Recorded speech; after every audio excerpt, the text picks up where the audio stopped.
Let's do this. Go time. All right. Comfy. Has it been a year? It's 1 year, yeah. 1 year, all right. 1 year. Yeah, year 2. Welcome to Nick Sibicky's Top 50 board games. And this is a new edition because last year was only 25. It was an exciting 25, though. It was a very exciting 25. And spoiler alert, 23 of those same games that were from last year's 25 are still part of my top 50. So it's not like everything is different. It's a lot of the same stuff. Anyway, I am Nick Sibicky over here. Papernet, the beard. Continuation part 2. Yeah, right last year, probably not so. Yeah, it's a little bit longer this year, but feeling strong. Excellent, excellent. So we're here to tell you about, at least my opinion, are 50 games that you should absolutely know about and should be in your top game list. These are games that are sort of a variety of social functions. Some are party games, some are going to be deep strategy games, some are lying games, some are bluffing games, some are a little bit more mathy, all over the map. And I tried to arrange them in a way that makes sense, that presents them to you in a way that you should know about them. Ready? Let's do this. So number 50, Battlestar Galactica. Have you played this one? No. You never played Battlestar? No. Okay. This is there. All right. So I'll be very honest with the folks at home here.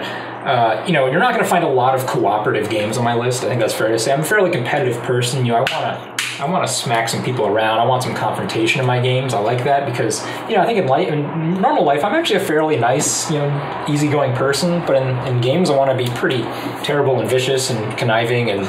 That is true. That is true. Okay, so you can understand. Well, Battlestar Galactica is a cooperative board game. But it does. You said game. I got a drink every time he says game. Okay. Yeah, every time he says. Every time you say game, I got a drink. Yeah, you got to catch up to me. You got some ways to go here. Oh. Battlestar Galactica is a cooperative game, meaning that all the players are playing against the board essentially, based on the very famous TV show. But there's a twist to it, and the twist is this: is that one of the players may or may not be actually playing on your team. For the humans, might be actually playing for the board game, but you don't know who it is, and even if there is a person who's actually playing against you. So even though you're all supposedly working together, if someone does something kind of stupid or might screw up something, it creates a sense of suspicion and not knowing, exactly who's on your side, and are we really all trying to play against this game together? Are we all in this together? It's ruined a lot of friendships. It's a very highly thematic game. If you've ever watched the TV show, it feels like the TV show, where it's basically just one thing going wrong after another. It's on here, I think, partially, because of the thematic experience. It really is very strong. But it's only number 50 because it is a really convoluted and kind of complicated game to play. So that's perhaps why you haven't seen it as much, is because it is a burden to play. But I'm excited to try it now that I know that I could possibly be the board. So number 50, Battlestar Galactica. 50. 49 is Ra. Oh, Ra. You like Ra, Pat? I'm going to, as when we talk about board games, I've never played it as a board game because I only played it on an iPad. Oh, I thought we played it around the table once. We tried to, but it's not a two-person game. Oh, well then I went back and played it without you. That's right. Because we've each played it on the board, the iPad, we sat down like, oh, I like Ra. You like Ra. Let's play Ra. Oh, we've never played it as a two-person game because you always have the... Yeah, so a little bit more about Ra. Ra, I think, is the only Reiner Knizia game. Reiner Knizia is a very famous Euro game designer. His designs are very abstract, very mathy, tend to be athematic. But this is the one that does make the list, essentially because it's a very strong auction game. In the game, the theme is you're, I guess, an Egyptian king or something, trying to get more stuff for your kingdom. But basically, you're just auctioning off, we'll say, Egyptian real estate, because I don't have a better word for it. Yep. And the more sphinxes you collect, and the more, I guess, the floodplains you collect, the more points you get. So it's basically an auction. But the cool part about it is you never know when the auction's going to end. So it has this moment of suspense. Should you go big right now, hoping that it ends early, or should you just save your money, for longer and longer, and hope that it continues? It adds this really suspense element to this pretty simple auction game. So that's 49. Ra. Number 48, snake oil. You like apples to apples, Pat? I love it. This is apples to apples, but with a little more interaction. Yeah. Apples to apples, you play a card, everyone laughs, has a good time, you're done. Easy, quick, fun. This game, you get a little more involved. Basically, you get a handful of cards, and someone at the table takes a roll. What role do you want to be? I would like to be barber.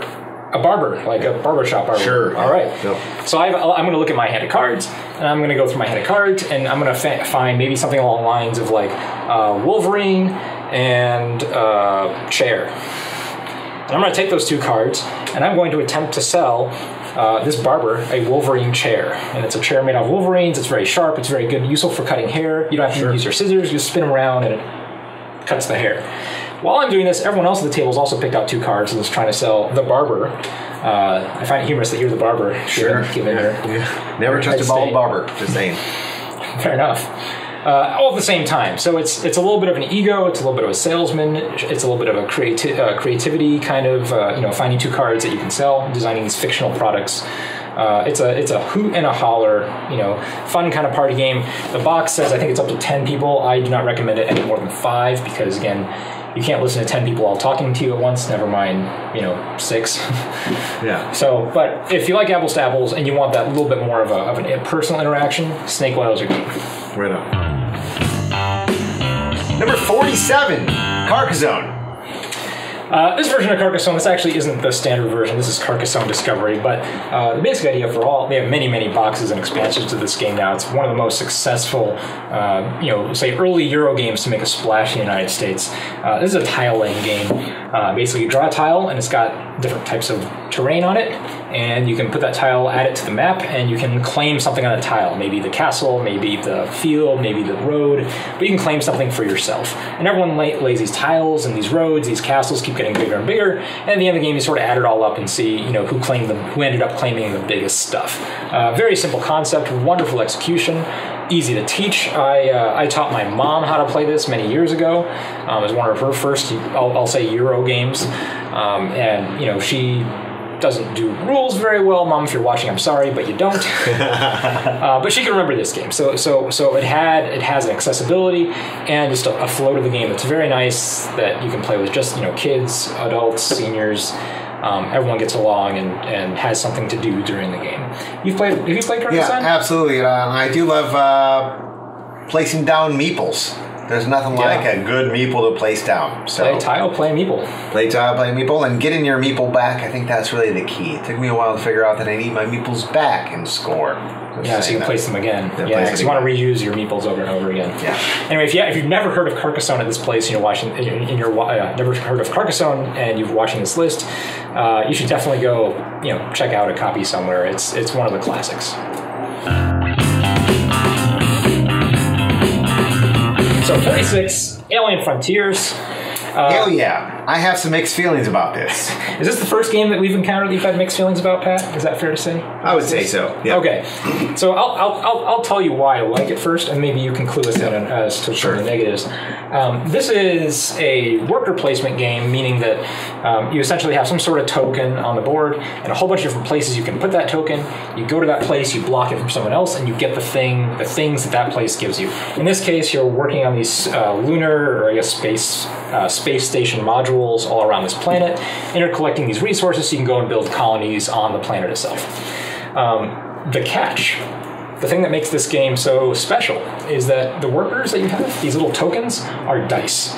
And before you can place them anywhere, you actually have to roll them, see what numbers you get, and that sort of determines what spots they can go on. So every turn is kind of like this puzzle mechanic where you're trying to figure out, okay, I have a 6 here, that can go there, but the 1 can't go here, so I have to figure out a way that I can use all these different numbers of dice.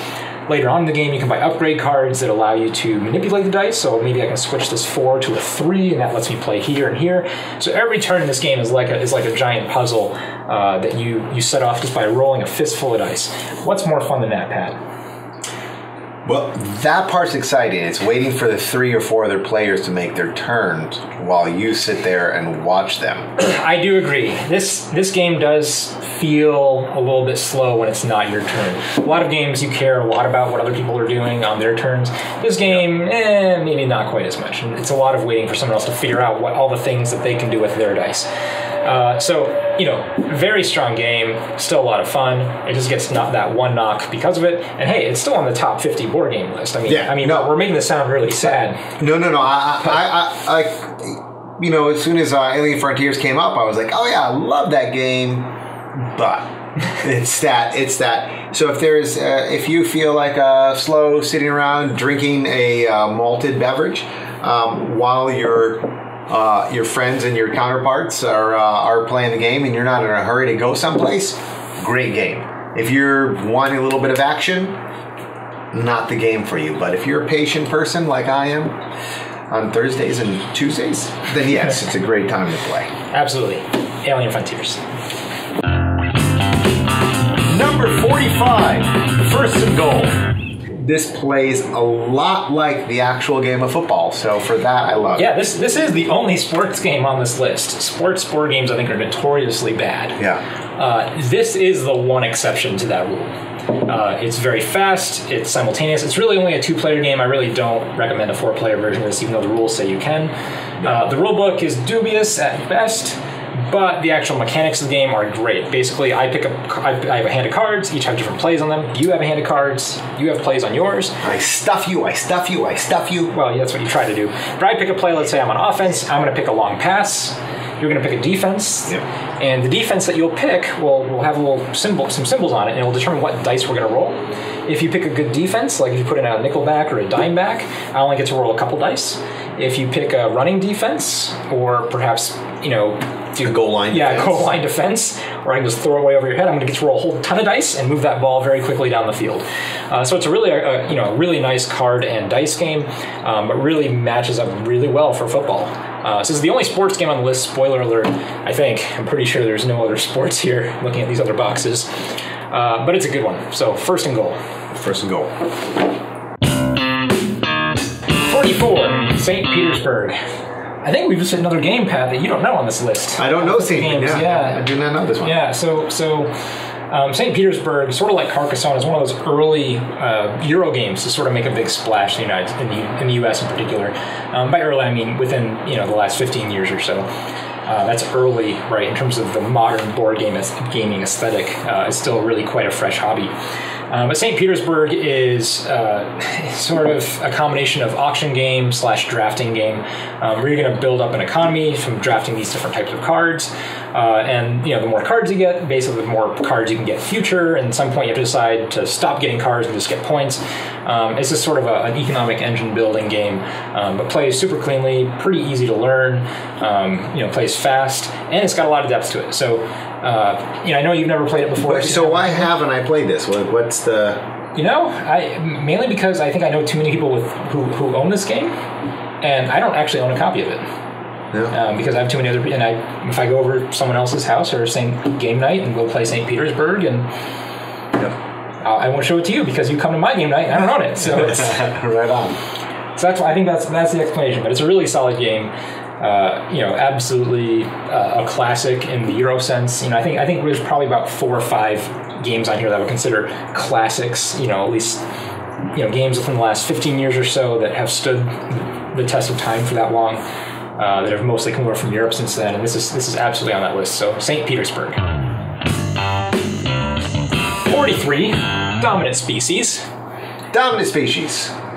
You like Dominant Species? I do. This is actually in your top 10 list. It is. As a matter of fact, it is. It is in my top 10.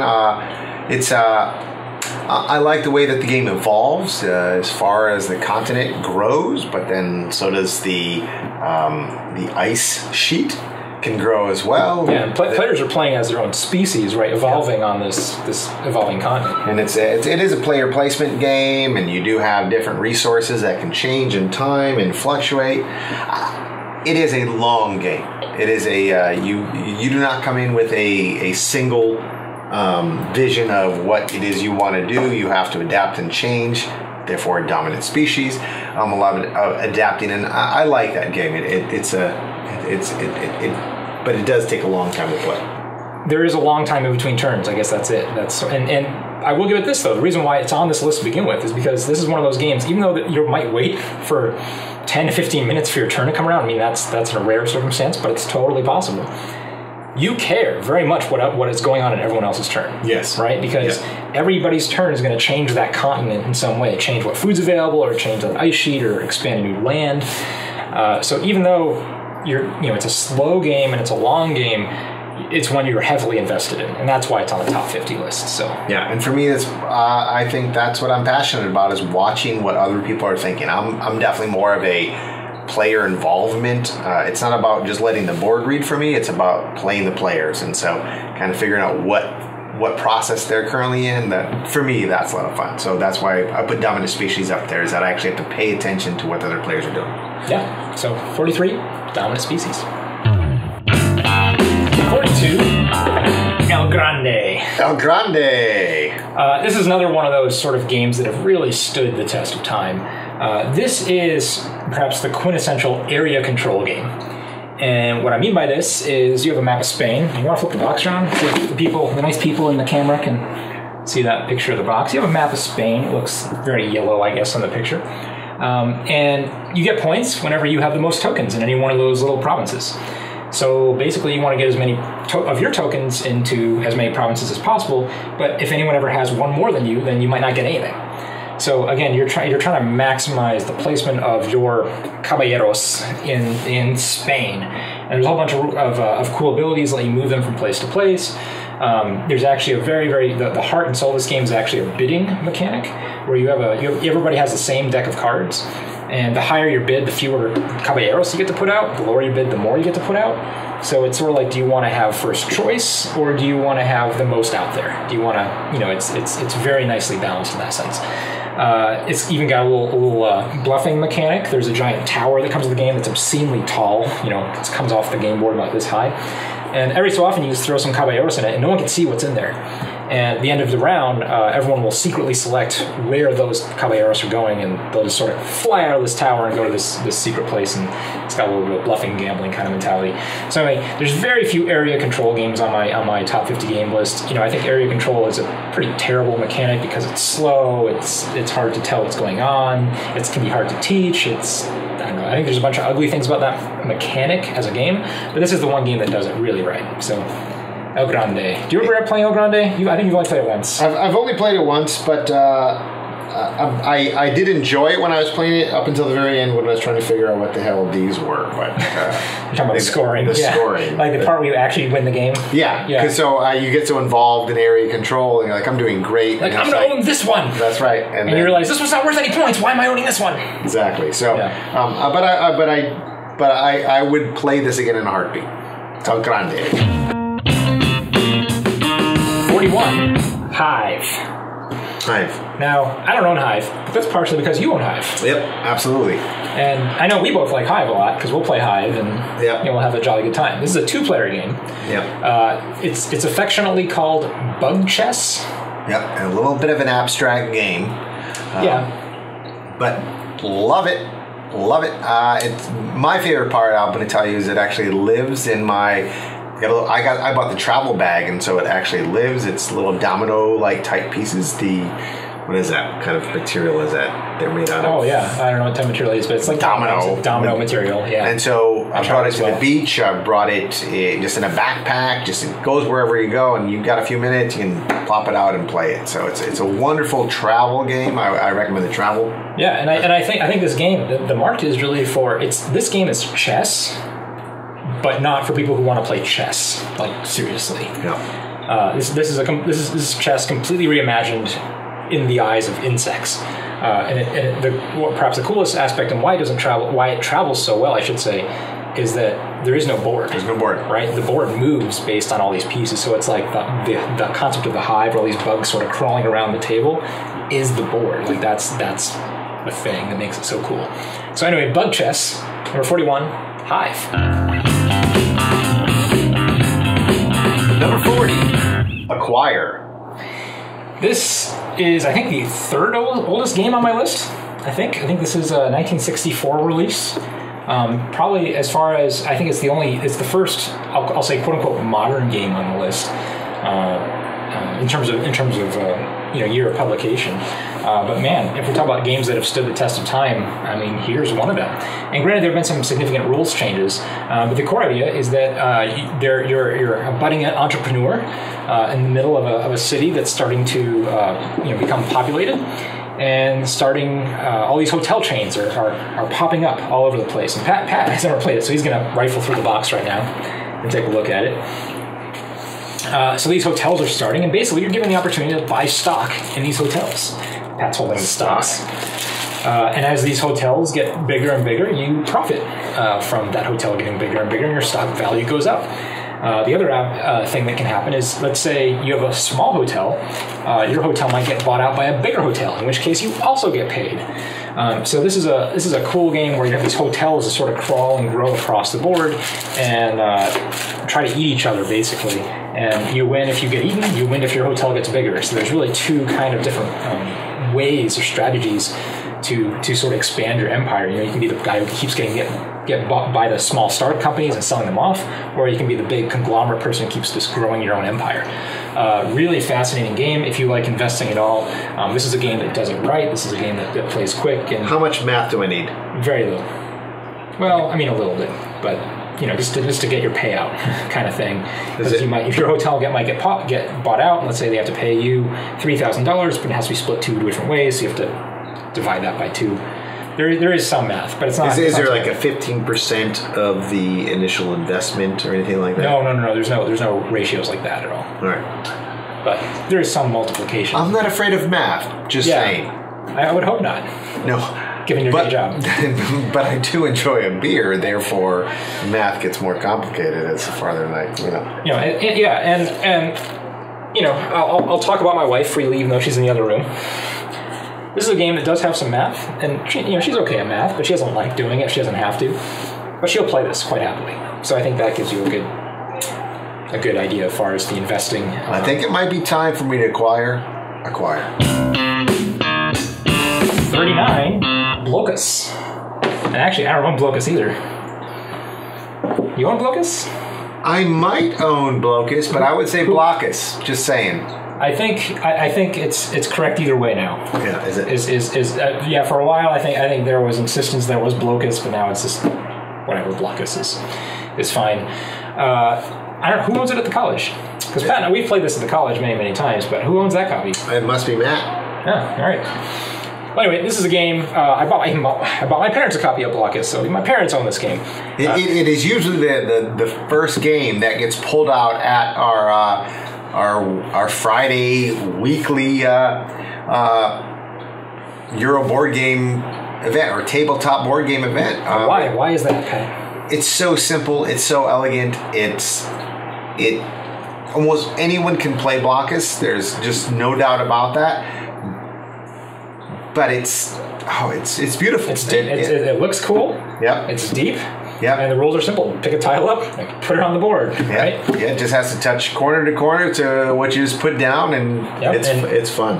When you can't play any tile anymore or any more tiles, you lose. So it has a lot to do with efficiency and space and positioning your tiles so it screws your neighbor. Yeah, there's no counting, there's no numbers, it's literally just kind of seeing the board and seeing opportunities for you to play, knowing what your opponents could possibly play, hopefully limiting theirs, but at the same time, if you just want to just focus on your play, you can do that, and it's a nice, easy way to kind of ease yourself into a nice long day of gaming. Absolutely. This is one of the few, I would say there's probably about 5 games on this list that you can play with anybody, from 4-year-olds to 84-year-olds, and everyone just know what they're doing and having a good time. This is one of those games. This is one of those special games where the crowd does not matter.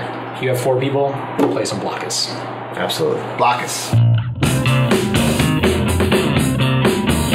38, Say Anything. I own this one after playing it over here with Nick. It is, to me, the perfect party game, and it is the game that helps people like games. I think there's a lot of people out there that they hear game and they think checkers, chess, poker, but they certainly don't think it's something that they want to do at a friend's party. Say Anything is that thing that gets them over the hump to be like, oh, that was fun. I actually like that. Yeah, and not only does make people want to play games, it also helps you get to know the people around you better, right? Because you're trying to figure out what this person likes or what this person would prefer in these various situations. And sometimes it's really obvious. Boobs, just saying. Boobs is a winner, often. Often a winner, and it's something that our friend Dan likes to play a lot. Just boobs. If you see boob, it's fair to say if you see the boobs card being played and Say Anything, that's Dan's in the round. Absolutely. Fair to say? Okay. Absolutely. But even just saying, some things like favorite color or favorite food or, all sorts of different categories of things for you to sort of either start a conversation with or learn more about each other. And I do actually have to share, I think one of my favorite parts is the whiteboard aspect of that. I really like the fact that you can pull out the game board here and you have your little dry erase pen and you write it down there, you throw it down, wipe it off the finger, and you're on again. It's not that I'm anti-paper and pencil, but there's just something nice about that you can quickly jot something down. Well, yeah, and if we're talking about these components, one of the nice things, each player has a card that they're writing down their answers in a different color. So when you flip them all over, it's very easy to score and recognize, who gets what points and who's favored here, and it's a lot of nice things to say about this wonderful party game. Yes, so, especially someone with OCD. So, love it. Say anything. Did this make your top 10 list? As a matter of fact, it did. I think it's it's way up there on my list. Number 37, Zombie Dice. Yeah, it comes in a can. First game to come in a can. This is actually on my top 25. I had this number 25 on the top 25 last year. It did fall at 37, but a lot of these games did get moved around. Again, I tried to make this list without looking at the previous one, so it did have a pretty big fall compared to last year's list. But regardless of that, this is an excellent game, and let me tell you why. You take a can of dice. I'll take the die in it. I pick 3 of them. I roll, and I see what happens. I find out how many brains I eat, because I'm a zombie. They're zombie dice. I find out how many survivors ran away, and I find out how many times I get shot in the head with a shotgun. I then have to decide if I want to keep pressing my luck and go chase more people, where I might get shot more, but I might be able to get more brains, or if I might just want to stay right there and just be completely satisfied with the number of brains I've eaten. As soon as I'm done, I'll pass this along, and you take your turn. That is the entire game. Zombie Dice. It's really simple. This is one of those games where again, if you are waiting for someone to finish a game, there's 2, 3, or 4 of you, and maybe another person waiting for another person to join in. You just pass a can of zombie dice around the table, and super easy to just involve everyone and anyone playing this little simple push your luck kind of game. You like zombie dice? No? I'm trying to actually think if I actually played zombie dice. You ever played zombie dice? Because there's an iPad app for free. Well, I know. I never knew that you was great. We'll play some zombie dice right now in between these videos, okay? So zombie dice, we're going to play some zombie dice right now. Zombie dice, eat twice.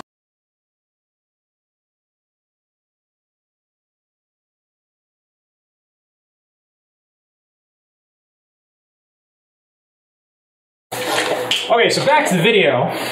Pat just played zombie dice for the first time ever. It's a great game. I can destroy Nick. 3 rolls, 14 brains. He did very well at zombie dice. Love it.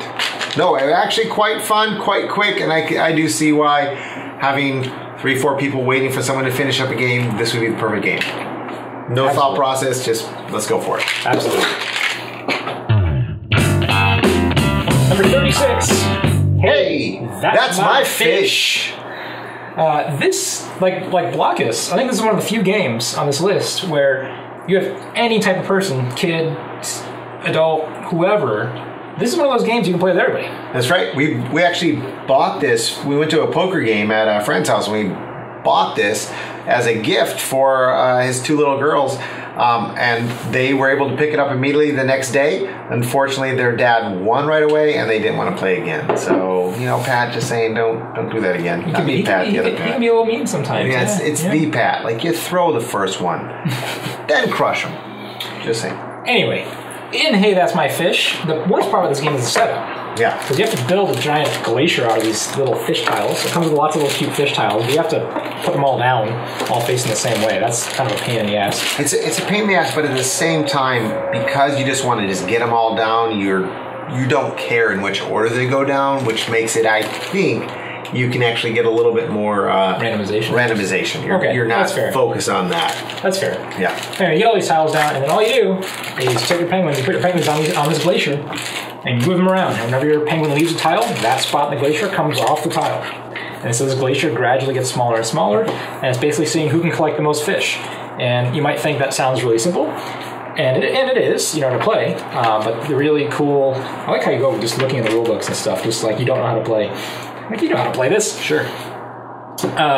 When you start being able to cut off other people's penguins from the glacier, you start putting them on a little mini glacier, or you take their fish before they get to their fish. It can be pretty nasty. Yeah. I think if you would put 2 kids and just have them play this, they'd have a great time playing it. And I think you take 2 adults that want to play this, all of a sudden that whole meta goes on where you're trying to really think, what are they going to do? What's the best way? What move do I make that can limit their choices? And it becomes a little bit more aggressive.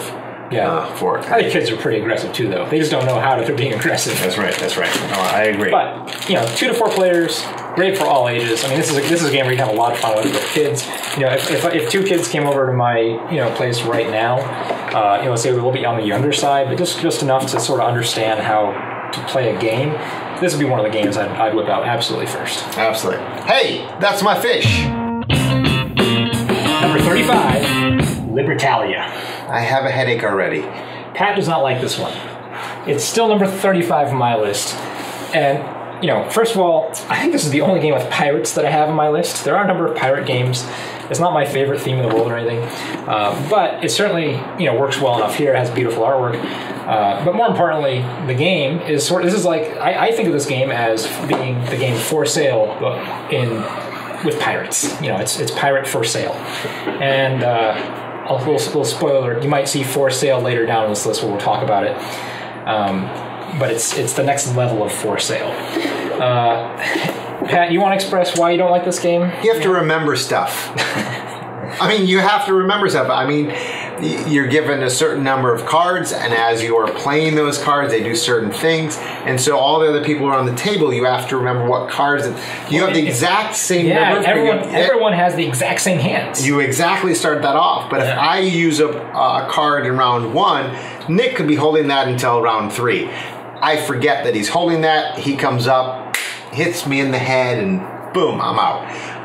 And so it's one of those games that, you really have to pay attention, and then that whole remembering thing as far as what everyone else is holding on. Yeah, and in general, for most games, with really maybe 3 or 4 exceptions, I don't like a lot of games that rely a lot on memory. I like to play games that are more invoke your strategic sense of thinking rather than forcing you to remember things. But I don't know, this is a good one. This is a good game. There's so many variations in a hand, and the fact that everyone has the exact same hands and is playing their cards in a different order determines these huge swings in the game. It's really elegantly designed. Where everything that's going to happen in the game, but yet you can't predict it. Yes, right? It's that combination of you have perfect knowledge, yes, but you don't. Yeah, no. Even though it gives me a headache to play it, I would play it in a heartbeat. It does challenge me. It doesn't play to my strength as far as games go, but it is one of those. What was I thinking? You do hit yourself a lot in this game when you play this game. That's always really? Why did I just play the brute now? I just bruted myself. Yeah. There's some fun. Yeah. Stupid things that can happen in this game. And so for that, then, because you could actually play a perfect game of knowing exactly the right things to do. No, that won't happen, because someone could play a ridiculous card. They could play the wrong card at the right time that then messes you up, and you're like, why would you play that then? And so there's a lot of that. But then there's, at the same time, you make the mistake of playing the card at the wrong time, and you've lost a very valuable card at a silly moment in time. Yeah, but even though there is that chaos, it's chaos that you can predict because you know exactly what's in my hand. Yes. Right? Yeah. So you know all of my options too. So even though yeah, it can like some strange things can happen in terms of these interactions between how these cards work. Again, you see it all right at the start. I love that. So 35, Libertalia. Number 34, Puzzle Strike. I think there's only 2 deck builders, actually pure deck builders, on my game list, and this is one of them, if you can call it that. You know what a deck builder is, of course? Absolutely. Game where you get some sort of set of cards and you basically keep cycling through them and you can get more cards, or in this case, poker chips. Keep cycling through your bag and you sort of build up a little bit of an economy and it just goes round and round and round. Unlike most deck builders, this is what the inside of the box looks like. These are just little chipboard poker chips, essentially. But those are essentially cards. And actually the the designer, Dave Serlin, he actually has a version of this, which I think you can buy for like $10 or something. It's a print and play version. All these things are actually just printed on cards. You can just buy it and play it like it was an actual deck builder with real cards instead of using chips, if you prefer. One of the main benefits of playing a deck builder with using chips instead of cards is that, at least according to Dave Serlin, you don't have to shuffle ever, right? The problem, I think, for a lot of people when they play a game like Ascension or Dominion or Thunderstone is that you get this little tiny deck of cards, you're always shuffling them, right? You draw some cards, you play a hand, you have to shuffle. Get some cards, draw a hand, shuffle. There's no shuffling. Instead, Pat, put your chips in the bag, shake them, you draw your chips, and there you go, there's your hand. This is also one of the more interactive deck builders. Is that fair to say? I would say that it's interactive, but the part about this deck builder is it's immediate. There's not a lot of rounds. You mean it goes fast? It's fast, yeah. So there's where I think deck building, when I first started playing this, I'm like, oh, we play this for a while and we build. No, there are some abilities that happen fast and quick, and you just go. You're not. It's not a process of building. It's actually. You start off with a pretty decent deck from the very beginning. Compared to a game like Dominion, where you start with basically nothing. That's right. Yeah, you actually get a couple special powers right at the beginning. And you have to know what that person's powers are, I think, to really kind of start it off at a fair. If you just say, oh, I'm going to pick up a certain ability, put it in my bag, and I don't know what your ability is, the game can be a little bit uneven if I don't know what you're playing. So I think you have to kind of know a little bit about how each ability works before you really start playing. You do have to know a lot. I think this is one of the harder deck builders, I think, to learn and to play and to master, certainly. I think Dominion, for most people, they get it after they play it once. This game, before I sort of got, in terms of basic strategy of like what I should be doing, I probably had to play it 5 to 10 times before I sort of had a clue even. Yeah, I agree with that. So definitely a more challenging one, but certainly worthwhile. And again, I still maintain this is one of the most interactive deck builders. So if you want to have that deck building experience, but be affecting the other people a lot more, this is the game. Didn't like it probably the first 5 times I played it. Oh, really? Yeah. Now I'm like, oh, right. It's not what I thought it was, and I think that's why I do give Puzzle Strike. I actually like Puzzle Strike now, and I think that's changed for me the last few times. It's like a fine wine. That's right. It's a fine wine kind of game. Absolutely. So, number 34, Puzzle Strike. Number 33. No thanks. How many times have you played this one? Never. You've never played this one? Never oh my played God. this. Oh, you know why? Because this is what we do around the table after you leave. There we go. This is like our late night round. This is like, one more game before we go. Let's play No Thanks. This is that kind of game. This is, I would say in that list of games you want to have in your collection just for any type of crowd. They're coming over, you want to play a game. This is one of those games you can teach almost anyone. I would say, maybe young kids probably aren't going to be enthralled with this at all. But the idea is very simple. I'm going to put a card in front of you, and it's like golf. You want the lowest score possible. I'm going to say, Pat, do you want a 19? No, I don't want that 19. He's going to say, no thanks. He's going to take some money, since we're red chip, and he's going to put it on that 19 and say, I don't want it. It's then going to go to the next player. Do you want to take 19 points? No, he does not. I know she does not. I know Timmy doesn't. And then here it comes around to me, and I go, all right, well, it's 19, but each of these little red chips count as -1. It's only worth, 15. So that's not so bad. So I'm going to take it. So now it looks like I'm losing. The thing is that now I have more red chips than everyone else. And at some point, as these cards keep going around, if you keep saying no thanks over and over again, you're going to run out of money to say no thanks. And guess what happens when you run out of money, Pat? You have to take the card. You have to take the card. Oh, beautiful. That's elegant. Oh, and there's one more twist to the rules. Let's say, this is also a genius twist. So he's never played this, he's just enthralled, I can tell. Let's say I have a 19. And let's say you don't want the 20, she doesn't want the 20, Timmy doesn't want the 20, comes around to me with 3 chips on it. Well, I'm going to take the 20. I'm going to get the 3 chips off of it. Whenever you have 2 cards that are touching like this, you only count the bottom one. The 20 doesn't count against me. Wow. Oh, yes. Oh, yes. It's a beautiful game. It's really simple. That's the entire game. You play for lowest score. What's your lowest score? Oh, ever? I think an 11 or 12 or so. I think it was my lowest ever, but people didn't know what they were doing. And what was your highest score? Oh, I've done 100. I've gotten over 100 in this. Yeah. It was a bad score. But so sometimes it happens. So no thanks. This is one of those great, like I said, either filler games. You want to just take a bunch of people and just introduce them to a game, or you're with a bunch of hardcore gamers and you just want that palate cleanser at the end of the night. And again, that's where we mostly end up playing this is that late night palate cleanser. Oh, let's just do one more game before everyone goes home. Beautiful, beautiful game. No thanks. Number 32. King of Tokyo. This is a very attractive looking game. Like, everything about it looks cool. Like, I love the artwork, box, tokens. You want to hold up some monsters?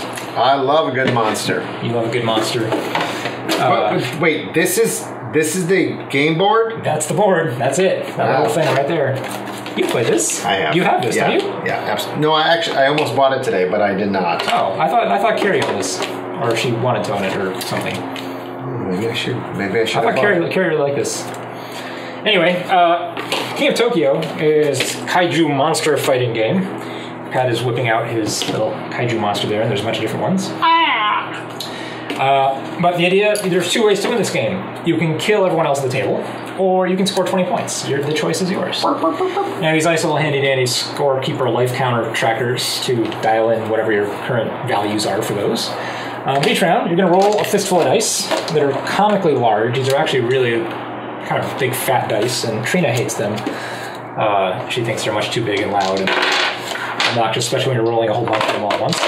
These let you do various things, like numbers let you score points in various combinations, fists let you punch your way into Tokyo and kick whoever's out of Tokyo, or if you're in Tokyo and you roll fists, you hurt everyone who's not in Tokyo. Hearts let you heal, lightning bolts give you money so you can buy special upgrade cards. And that's about it. Basically, your turn comes along, you roll a fistful of dice, you get 2 rerolls where you can reroll any combination of dice. So if I just really need to heal up, I might be just trying to roll for hearts.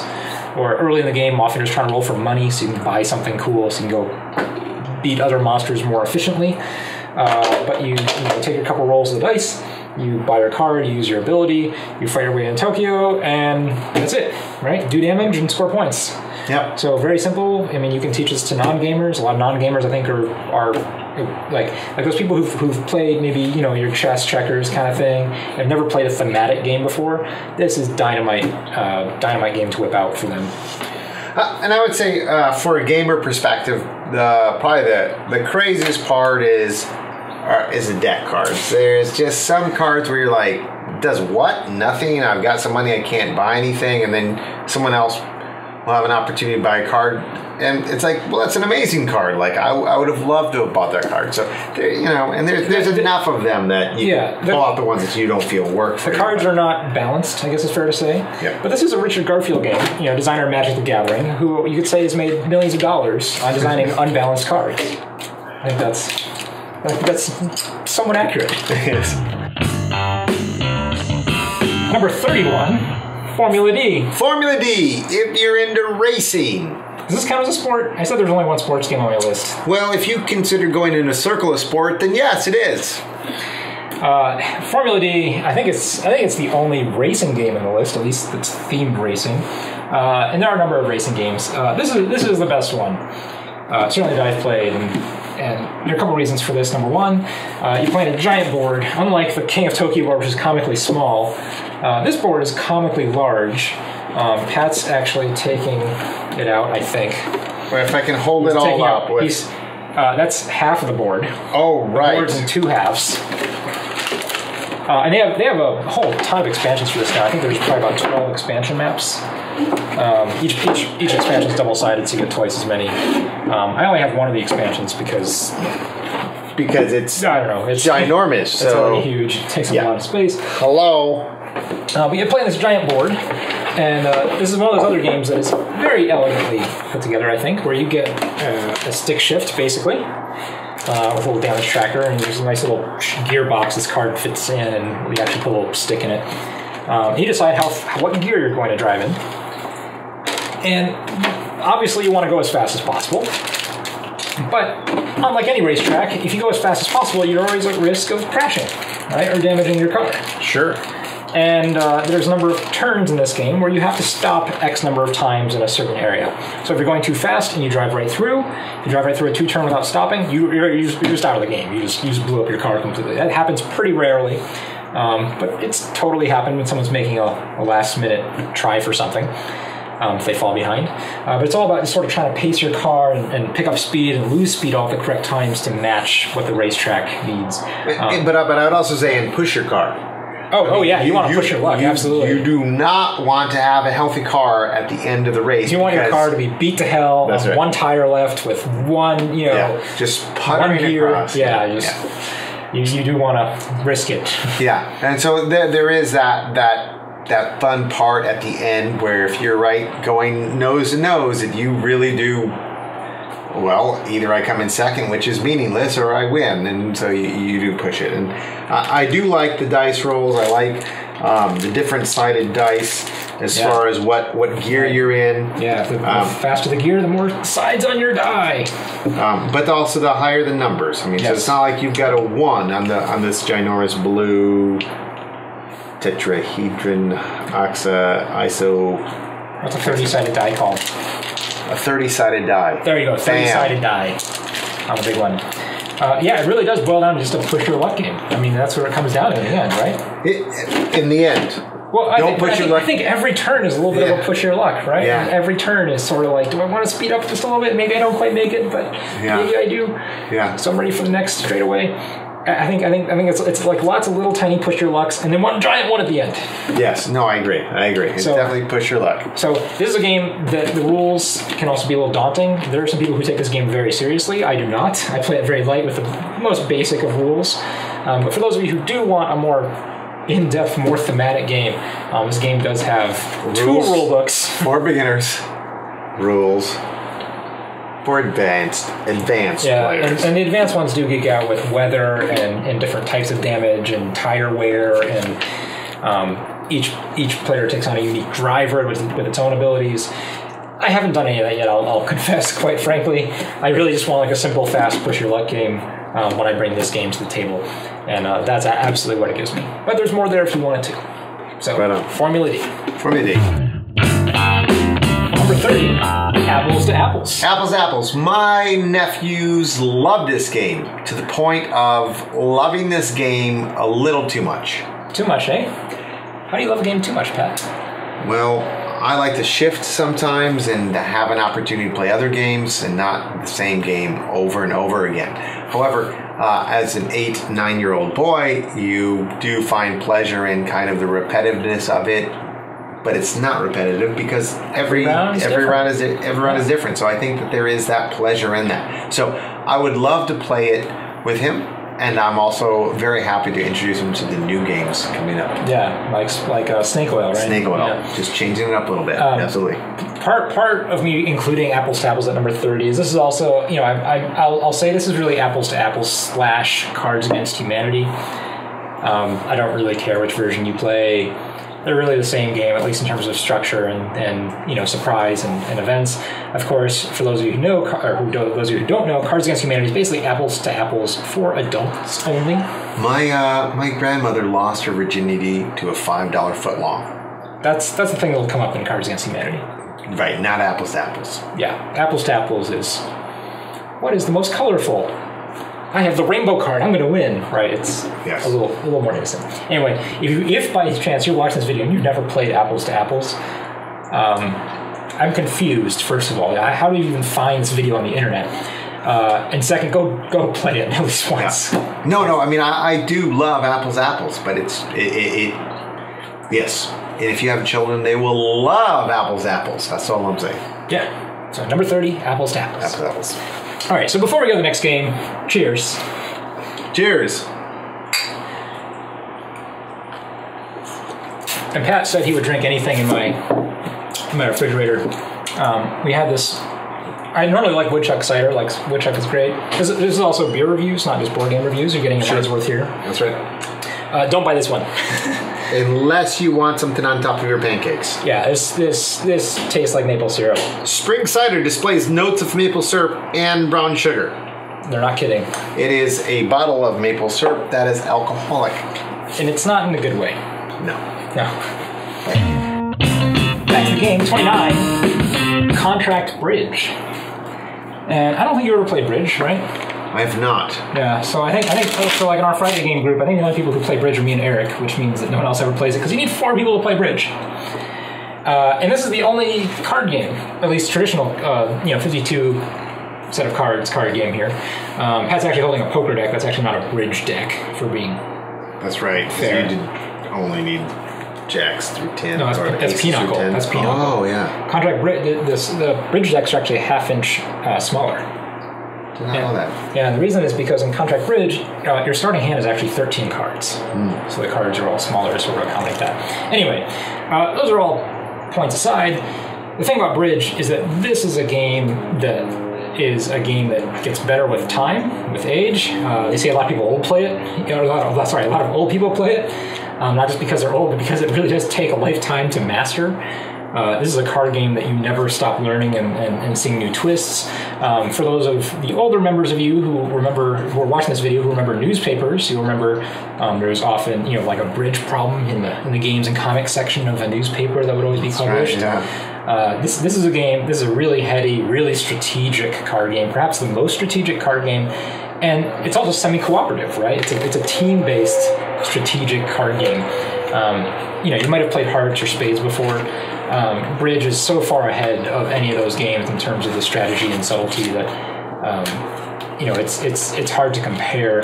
Although if you've played spades before, I mean, spades is like the extremely light version of Bridge.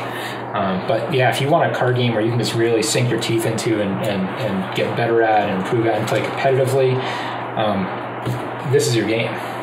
Right on. I look forward. I'm actually getting older, so I look forward to playing this. Aren't we all?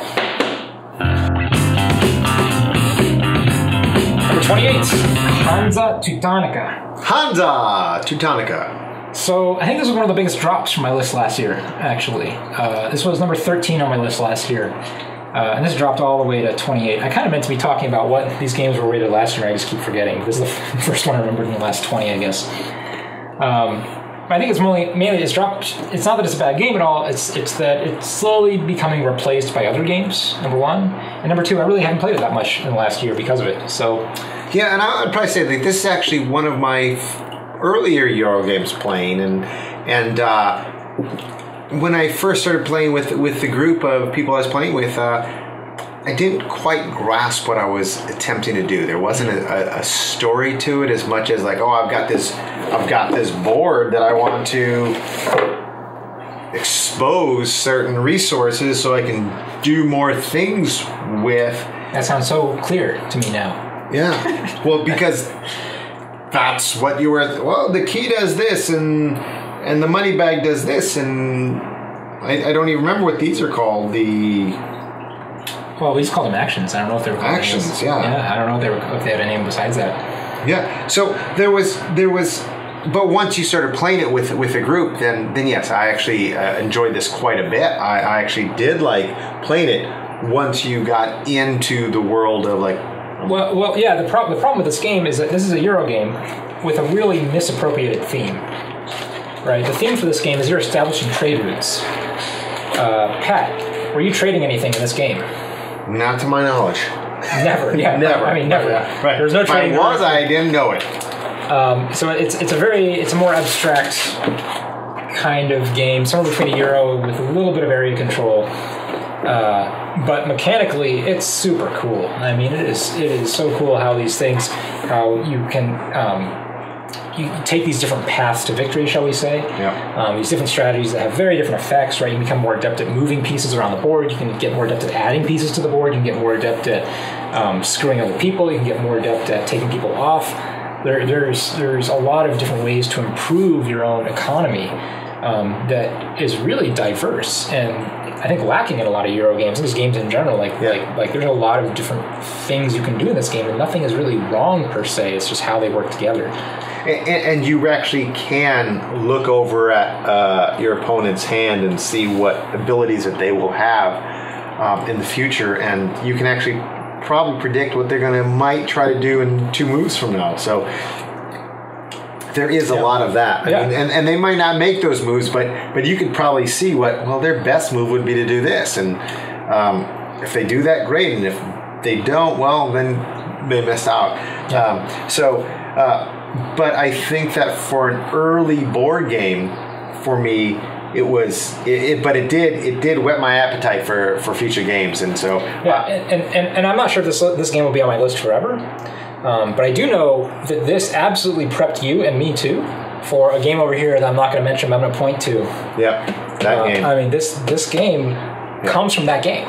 Right. I mean, so keep watching this list, and you'll see where this game really, if you play this, what the next logical step is. I think it's very derivative, or you can trace its roots, you can trace its genealogy, right? This is an important game in terms of modern board game design. I agree. So, Hansa Teutonica. I'll show it to you now, bitches! Hansa Teutonica! We have Maple Serpent working its way. Number 27, Quantum. This is one of the newest games on this list. I think it's probably actually, it might be the newest. I might have to check some actual release dates here. So new that I don't own it. But they have a copy at the local game store where I play it, and Richard has a copy now. So that's right. And does Matt have a copy too before you? Matt has a copy too, right? Yeah. So I don't. There's no reason for me to get this game ever. But this is a new game that I first looked at and thought it was really dry. It's a dice little miniature war game, I guess, where your dice are the battleships. You're fighting in space over these planets. And I first watched a review of this, and the reviewer was like, "This is a great game." And I'm looking at this game going, "This looks so incredibly boring." And then I walked in the store, and they said, "Oh, you have to play this game." And the store owner just taught it to me. I went, "Okay, this is a really good game." I just gave in instantly. I just saw how it all fits together, and is really interesting because everything is balanced in the game. Very balanced. Everything has a counter to a certain strategy, right? You do this thing, well, this person does this to counter it. Has a lot of games. There's definitely you play with cards that give you special abilities, and you think, well, I'm just going to do this. But as soon as you have that special ability, I now know your game plan. I mean, I now know how to. Well, you're going to do this because that's your power. And so for me, it is such. It is so elegant. I've actually looked down at the board, seeing what people can do, and taken enough. I took enough time where I'm like, I think I can win this, and no one else saw it. No one playing saw how I could possibly win, and won the game. And they're like, what? Like, I was going to win the next turn. And so there's a lot of that going on. That it's so well balanced. There's a lot of different strategies, a lot of different ways to essentially win. It's really not a war game. It's really an adaptation kind of game. It's more. It's almost more like an evolution game. Would almost be a more applicable theme for it. Yeah. Not that the space theme is wrong. I mean, it certainly works, but it's got a lot of different ways it can go. So I was just really impressed by this game. It's debuting on my top 50 list here at number 27. We'll see what it does in years to come. But this is a really strong game if you haven't checked it out. Quantum. Number 26. Android Netrunner. So this is the new version. For those of you who are really game geeks, this was actually a Richard Garfield design from about 20 years ago. After Magic the Gathering, he did a bunch of other small projects, and this was actually one of them. A couple of years ago, Fantasy Flight, the big gaming company, sort of rebought the license, redesigned the game as this living card game, meaning that it's not collectible like Magic the Gathering, but you can buy upgrade packs and such. But essentially, you build these decks that are asymmetrical. and one of you plays a corporation hiding these evil secrets from the world, and one of you plays the Netrunner who's trying to cyber hack into these corporations and uncover these secrets. Pat, what do you think of this game? I've only played it a few times. I really like the game. You know, there is a lot of like reading that you have to do. There's a lot of text. A lot of text. But I felt that once I was in the game, I kind of knew what my deck was. I knew what I was looking for. I knew what I wanted to get. But I also then knew that I was missing out a lot of the subtleties. So it's not a game where I played it, I'm like, done. It was a game that I played and I'm like, oh yeah, I can do that again. Let's try that one more time. What did I just learn this last time, and how can I adapt and change? And you know, for me, the asymmetric aspect of it is that as soon as you think you're feeling like, okay, I'm ready to go, I'm ready to play anybody, switch roles, and all of a sudden it's like, oh wait, what just happened there?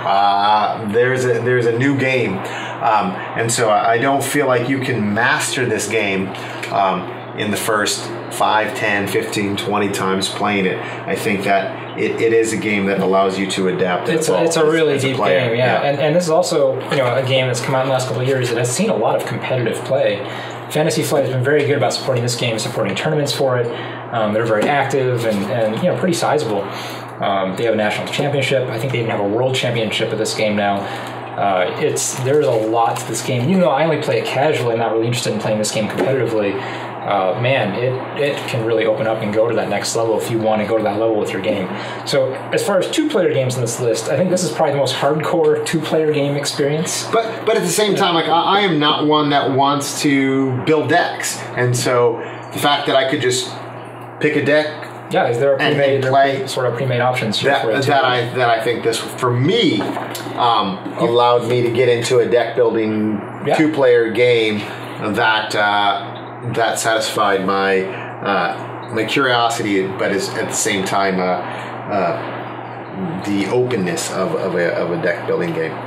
Yeah, certainly a game you can geek out over, right? And perhaps one of the games here you can geek out the most over, I think, is right here. Yeah. So, Android Netrunner. Right on. Number 25, 7 Wonders. 7 Wonders, number 25. This is a game that if you played once, I'm sure your experience was terrible. Yes. I think that's a fair explanation. Unlike Android Netrunner, where everything is text, there's only icons. In your first time playing, you're not going to know what any of them do in this game. However, the cards and the layout, the design is actually quite beautiful. This is a game that everyone takes their turn simultaneously, so there's really almost no downtime. This is a game with a lot of action. It goes up to 7 players, though Pat will tell you that he's not a fan of the 7-player variety, even though it is simultaneous and there's not a lot of downtime. Essentially, it's a card drafting game, where you're trying to draft these cards that represent different markets and statues and monuments and things that you're trying to get in your empire. And each card will either give you a certain number of points or work in other combinations with other combinations of cards to also get you points. It's a little bit abstracted, you know, it's not quite like you're building a civilization, but it plays so cleanly and so quickly, and the design is so beautiful that, I mean, this is a top game, I think, for almost anyone's list. It certainly epitomizes, I think, modern board game design. Pat, you want to talk about why you don't like it with 7 players? Because I'm only focused on what I'm doing. And to the person on the right and the person on the left. I have no idea what's happening over there. And again, for me, I'm a big fan of taking a game and bringing people together, not isolating one another. And so this is one of those games that I can have the most elegant game, and I can play against a master strategist over here and a master strategist over here, and I can have 2 clownies over there, and well, guess what? Guess who's going to win? The clownies or whoever's on the other side of the clownies.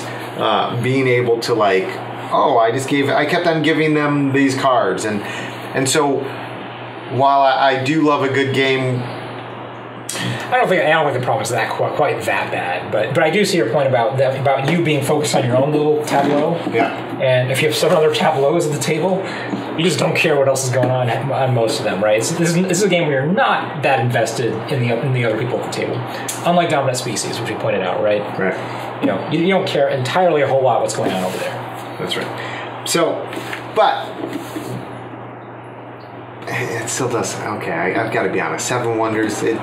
It doesn't do anything. The theme is not there. It doesn't do it for me. The passing the cards, and every now and again you get one less. Yeah, it's just like, okay, well, I got to pick between these. Okay, this is what I do. Yeah. Well, and I know that I'm varying from even the people that I play games with. They like it, and I'm Teach his own. Yeah. I'll give you this one strike. Yep. This is a good game, though. Seven Wonders, 25. 24, one of my favorite iPad games, Suburbia. And love it. I love it in person, too. I think it doesn't have to be an iPad game, but... Pat, this is one of your favorite games, right? This is on your top 10, no? Yeah. If it didn't make my top 10... It's only because you forgot about it? Yeah, absolutely. I actually love Suburbia as a two-person game. It is just you grow your little city. You get to you explain things better. Go ahead and explain. It's a city building game, right? It's you're playing SimCity, but your city affects everybody else's city. Industry. I guess technically you're building a borough. You're all building one city together, but you're building your borough within the city. And the game has this very cool mechanism where the more people you get in your city, the more it brings down your the city costs you more, right? It brings down your reputation and the amount of money you're bringing in because you have to pay for more basically stuff for your residents. So the goal of the game is to have the most people in your city, but if you expand too quickly, too fast, it reaches a point where you actually get into negative income and get negative reputation because it all becomes basically slums. And the key of this game, I think, is that whole balancing act of growing your city in a responsible way and doing and I'll also say somewhat denying your opponents the ability to do that. Yes, absolutely. I think that's another key part of this game. That this game lets you do. I can actually deny you from growing a certain way. That's right. By taking a certain tile. My favorite part is just seeing what the city tiles that are coming out and how they're coming out, and there's a nice little line of them. And if I see something that's very valuable to Nick, I can go ahead and pay money just to flip it over and turn it into a lake. It does me no benefit, but I know it stops him from getting something that would be a huge amount of points. But it would cost you money in the process. That's right. Too. So you're still paying for it. Paying for it, but yes. I think that's all I want to say about Suburbia. This is great. But I also just plug in, if you have an iPad, go download the app. I mean, this is one of the best iPad games, I think, to play. It might be a little confusing if you haven't played the actual board game version first, as far as what's actually going on. I know I gave it to my wife. She never played the board game version. She just played the iPad app. And it took her like 3 or 4 times before she finally figured out, when I make the people go up, that makes my money go down. Like, there were some connections that were a little spotty. But it's a great app. I mean, it's a great implementation. It has a little single-player campaign and everything. So anyway, 24, Suburbia. Number 23. Kalis.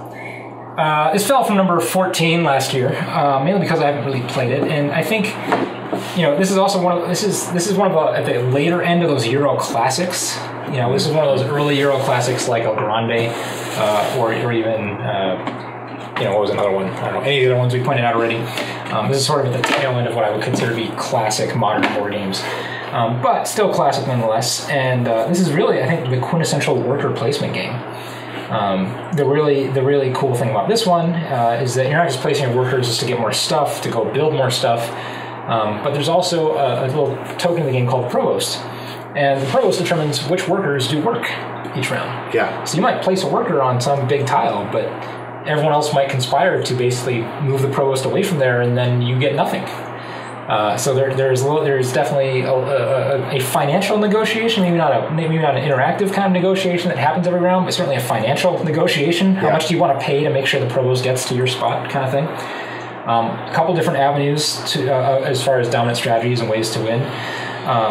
If you're going to play just a really top-notch worker placement game, if you've never played one before. This is. I mean, it's a heavy one. It's not a light one. It does have a lot of tile. These are all blank spots, so every game is different. We'll have new buildings that come out, but it's really not. It's really, I think, quite a nice experience. I think one of the problems people aren't playing this is a game called Lords of Waterdeep.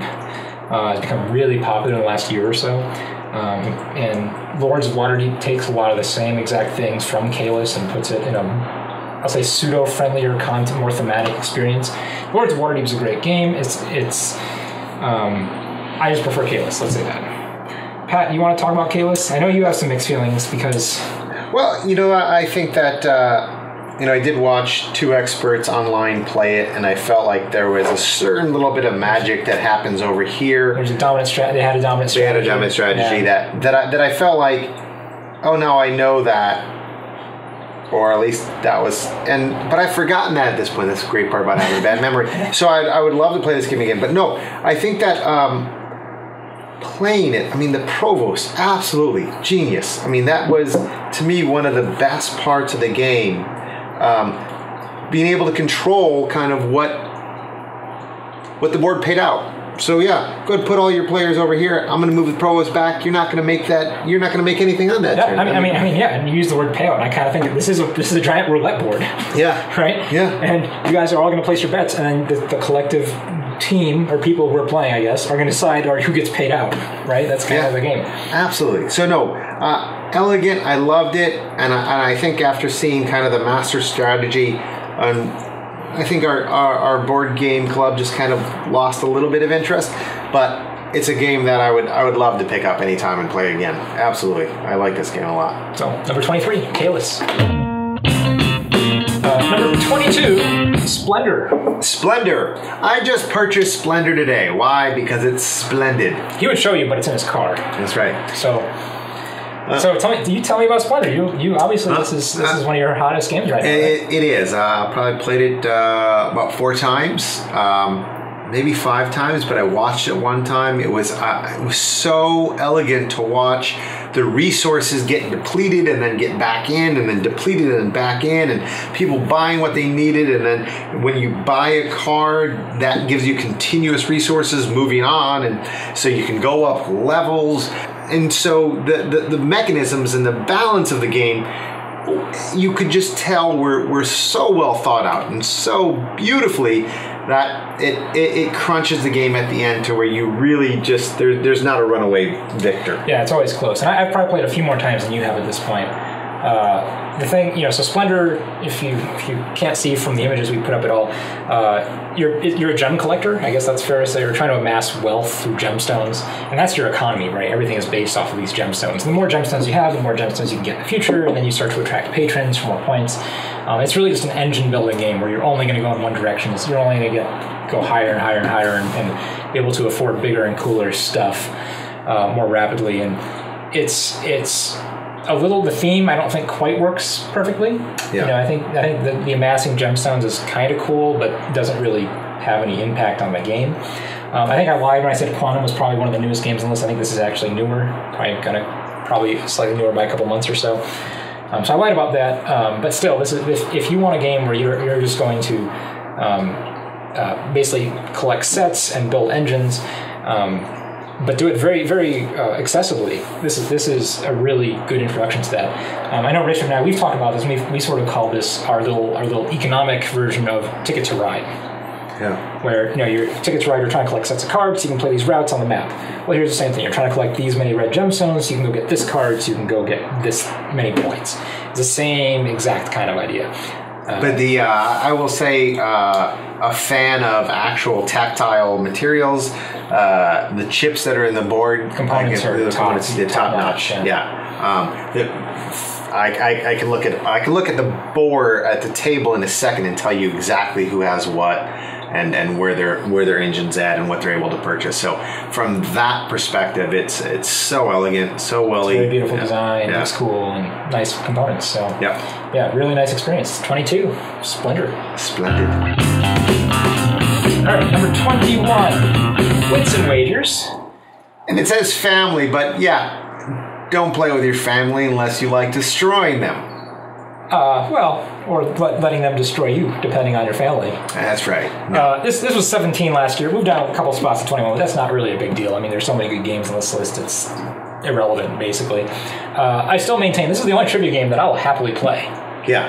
I hate trivia games because you have to remember stuff. I don't remember stuff very well, but I can ballpark stuff like how many marbles would fit into a milk jug?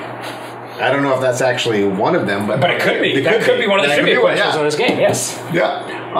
And so you get to just, I don't know, 302. Great. And everyone writes down what they think. You don't have to be right to win, but it helps. It helps, but you don't have to be right because you take all those answers, you put them in the middle of the table, and then you bet on them. You bet you think who was closest. It's genius. It's genius. You know, the funnest part is that you can win a lot of money, right? Because, you know, there's 3-1, 2-1, 4-1, 5-1. So that's the Wits and Wagers, the normal edition. This is the family box, which you haven't played. You've only played the regular one. Got it. I actually recommend the family edition because you don't have all the extra math. Perfect.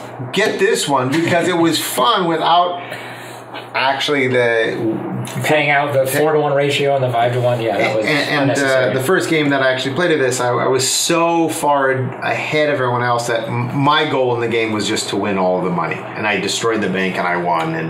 But it wasn't that people weren't playing a good game. It was just I was ahead, and once you got ahead, you just stayed ahead. Yeah, and that doesn't happen, right? You play to a certain amount, and it ends as soon as you get that many stars, and yeah, you're not doing the same kind of math. You just get a little big meeple, a little meeple, and you can make a big bet and a little bet. That's it. So. I did play. Yeah, but I have played this. Okay, you did. The first time. Yeah. Okay, the first time I played this. Yeah. But anyway, beautiful trivia game. Again, this is basically fun for most ages, I would say. Yeah.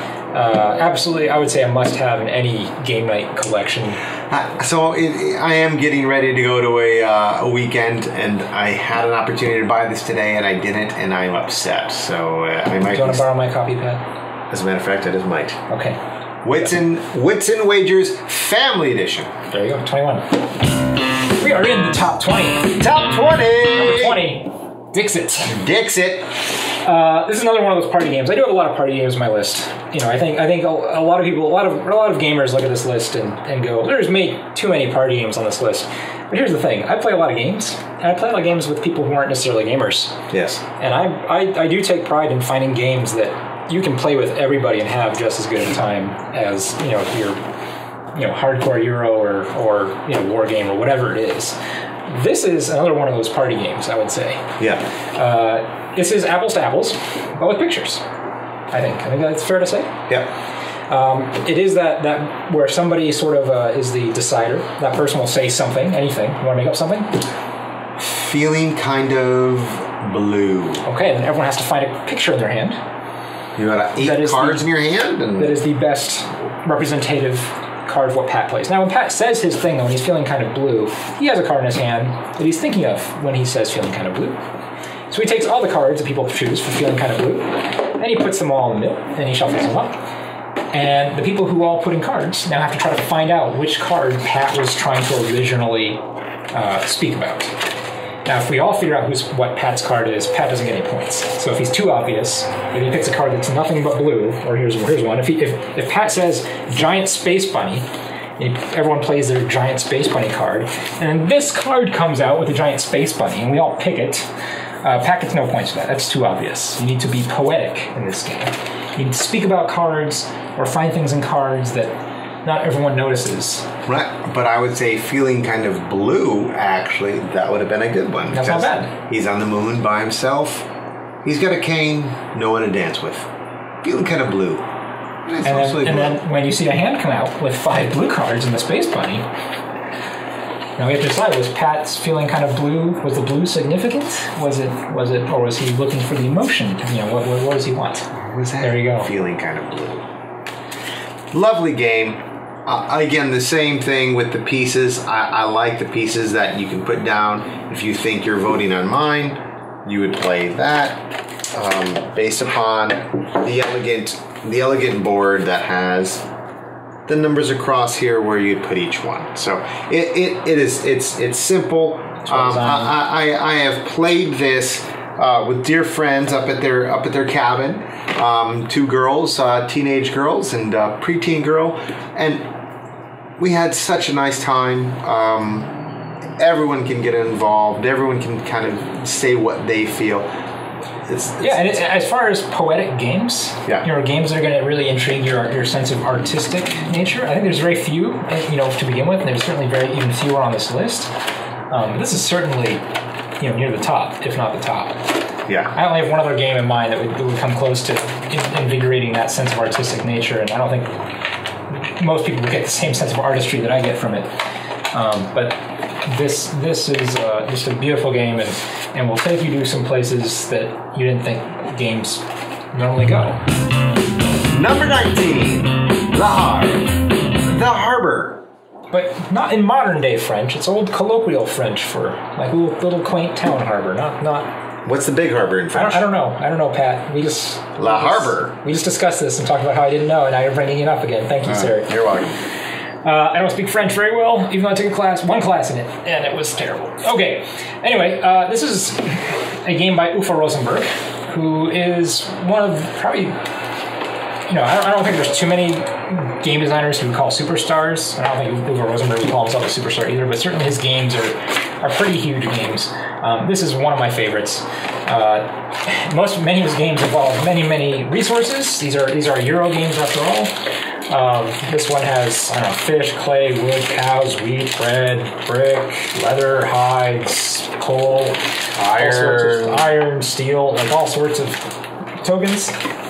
Pat's setting up because I think he wants to play right now. That's great. Pat and I have played this game a lot, actually. But basically, you have these ships come into port and they drop off goods. And every turn, you can either go and collect some goods, or you can go to one of the buildings in town, or one of your own buildings if you happen to build a building. The buildings are all carded, so none of them are on the board. And so basically, it's who can become the richest working at this harbor, right? Accepting the deliveries of these goods and then going and spending them to build up an economy, build buildings, and or trade in goods for money. Very, very, I would say Euro-y, right? Somewhat not. It's a worker placement game. There's only one worker. You only get to play one worker at a time. So really, it's when I first played this game, boring at first. Yeah. You have certain places to go, and then you start going through it, and then one building comes up, and it's the best building, so everyone tries to get in there, and then you go to the next building, because that's the best building, and then all of a sudden, now there's options, and beautiful. I mean, the town really grows. It grows. It differently evolves every time, and it's a Euro game. This is, in my opinion, one of the best Euro games, just because of the number of options you have at any time. If you guys, if you're watching this video, so I assume you guys do other things with board games on the internet. There's a YouTube channel, The Dice Tower, which is probably the biggest, most famous English board game channel.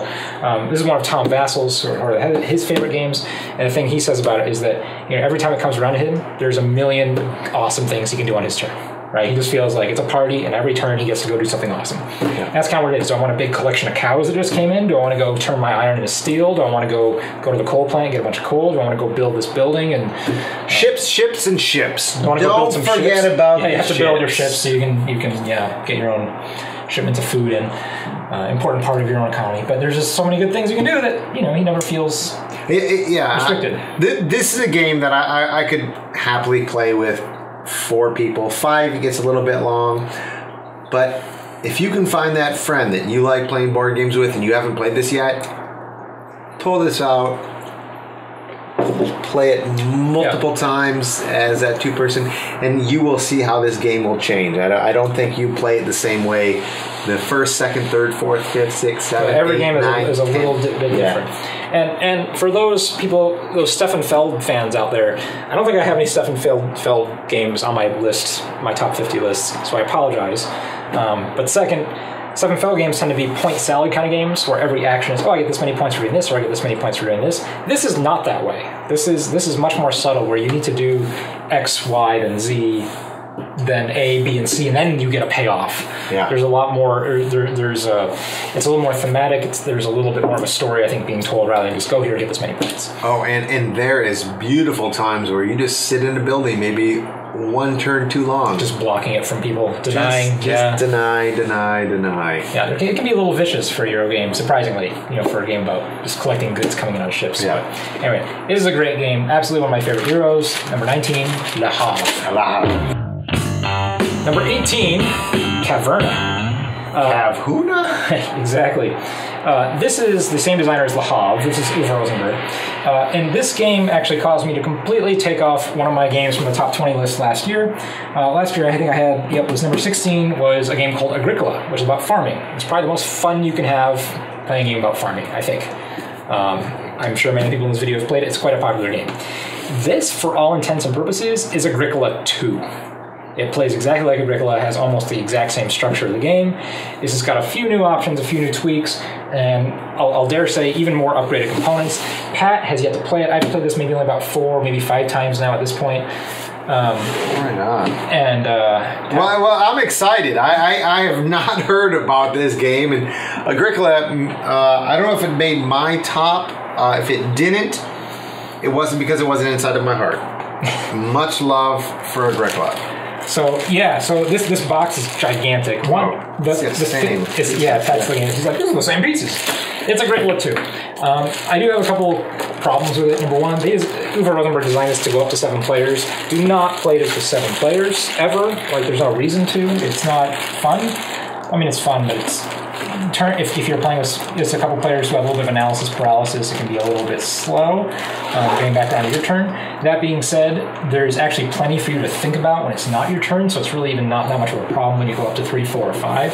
There's room for dwarfs. Oh yes, you're not people anymore. You're dwarfs in this game. And the other thing is, you also don't have family growth. You wish for children when you want to expand your family. Are you automatic? Do you get them every time, or can you lose them? You can't lose children. But you can't wish. Oh, you can't. Yeah, if you wish for, you're gonna. If you successfully wish for a child and you have space for it, you're going to get it. Okay. The tokens, the components, they went to town on this. Like these little pumpkins are shaped like they look like pumpkins. And you got some cows there, and Pat will go through. I'm very excited. This Agricola is a game that I felt like I didn't play enough of. Yeah. Well, you're going to play some more of this one. Yeah. So you won't even miss Agricola. This is Agricola. I'll say maybe two more 3 things about that. I can say a lot about this game actually compared to Agricola. If you've played Agricola before, one major mechanic this adds is the ability for your dwarves to acquire weapons and go on quests. And they bring back loot, basically, of your choice. Pat's going, yes! I'm pumped. Number 2, Agricola really penalized you for, number 1, not having enough food. This game still penalizes you, but it's a lot easier to get food. I think it's a lot. You might lose a lot more points trying to get food this way, but it's totally like you're. I've never seen anyone starve in this game. Where I have seen people take beggar tiles in Agricola, or in gemstones, or rubies rather. Rubies. Yeah. I want some rubies. You do. That's the best resource in the game. In fact. See. You do indeed want the rubies. The other thing I was going to say, what was it? I don't remember. You could go hunt. They got to go. Quests, you don't need food, weapons, housing, children. Right. The other thing about this game that I think is far superior to Agricola. Agricola would really penalize you for not diversifying, for not building your farm in a certain way. Like if you don't have this many animals, this type, you get penalized. And if you have 1 million cows in Agricola, you don't get any bonus for it. This game is a lot more flexible. You have a lot more diverse strategies. You don't have to sort of do everything. You can really take your time and specialize if you want, and still get a pretty high score. I know the last game I played this, I won by about 20 points, but I had built almost none of my actual farm. I had only focused on basically building my family and furnishing my caverns. So I had very little in terms of actual farm animals and grains and vegetables. So it was very, it was cool because unlike Agricola where you kind of have to do everything, this lets you decide a little bit more in terms of what you want to do. And so far it seems pretty balanced. I haven't quite decided if there's a dominant strategy. In the back of my head right now, I think there is, but I've only played it maybe 4 or 5 times, so I'm more than willing to be wrong about that. But certainly this absolutely replaces Agricola. So it's already debuting up here on this list. This is one of the highest debuts, I think. I guess we'll see you in 2 hours after I play Caverna. I think there's 3 other debuts that are slightly higher. Yeah. But yeah, Caverna, number 18. The Cave Farmers. Number 17. Kemet. K-E-M-E-T. Yeah, you played this one once with us? No, I played it like 3 times. Oh, 3 times. Okay, good. But I must say, No, I can see why it's as high as it is on your list. I was going to say I'm a little shocked, but every time that we played it, it seemed to have got a little bit more elegant and The balance. Those tiles, those first couple times you play, if you don't know the tiles, you're a little bit lost in terms of what you can do. Yeah. But there's a couple things about this game that I really admire. The first of which is not the box. This box looks like it's from like the 70s like heavy metal show. You can see that box cover. But what I do admire about it, this is essentially a war game. But unlike most war games, it plays in about an hour and a half. Also, unlike most war games, it has a lot of upgrades that you can just buy. These are essentially like spiritual tiles. It's an Egyptian god themed game. Every player is an Egyptian god controlling these armies. Pat's whipping out the board. Very good. Basically, we're just fighting over these areas, but it plays so fast, and everything you do. You want to do everything in this game. It's one of those games where everything is cool. You want to go everywhere. You want to get every ability. You want to fight over everything, and you just can't. So every turn, you're making this hard decision of, okay, what do I want to do? This would be awesome, but this would be awesome. This would be awesome. In the context of a war game. But unlike all war games, you can have Oliphants, you can have giant scorpions. These aren't even your armies. These are just beasts that accompany your armies right across the board. That give that army special powers of one thing or another. And I will say, I think my favorite part about this game is one. The board looks like it's giant, and you can't go from here to here. But each one of these spaces is.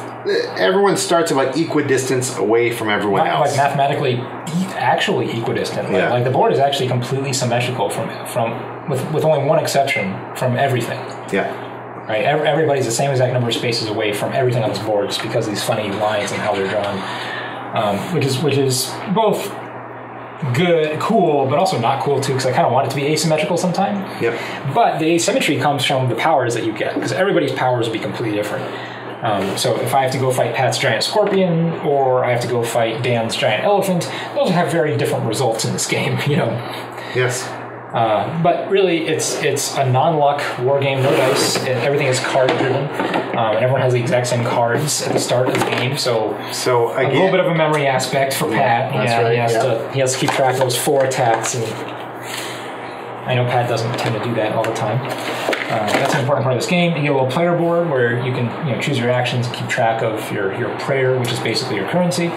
But this is if you're normally like a tabletop game player, or you're even Euro game player, and you want a little bit of a war game kind of flavor, oh man, this is gonna fit right in so easily. But you did actually print these off. I did print out a bunch of little cheat sheets to give out to people so they could see where all the abilities are, because there's also no text on any of the tiles.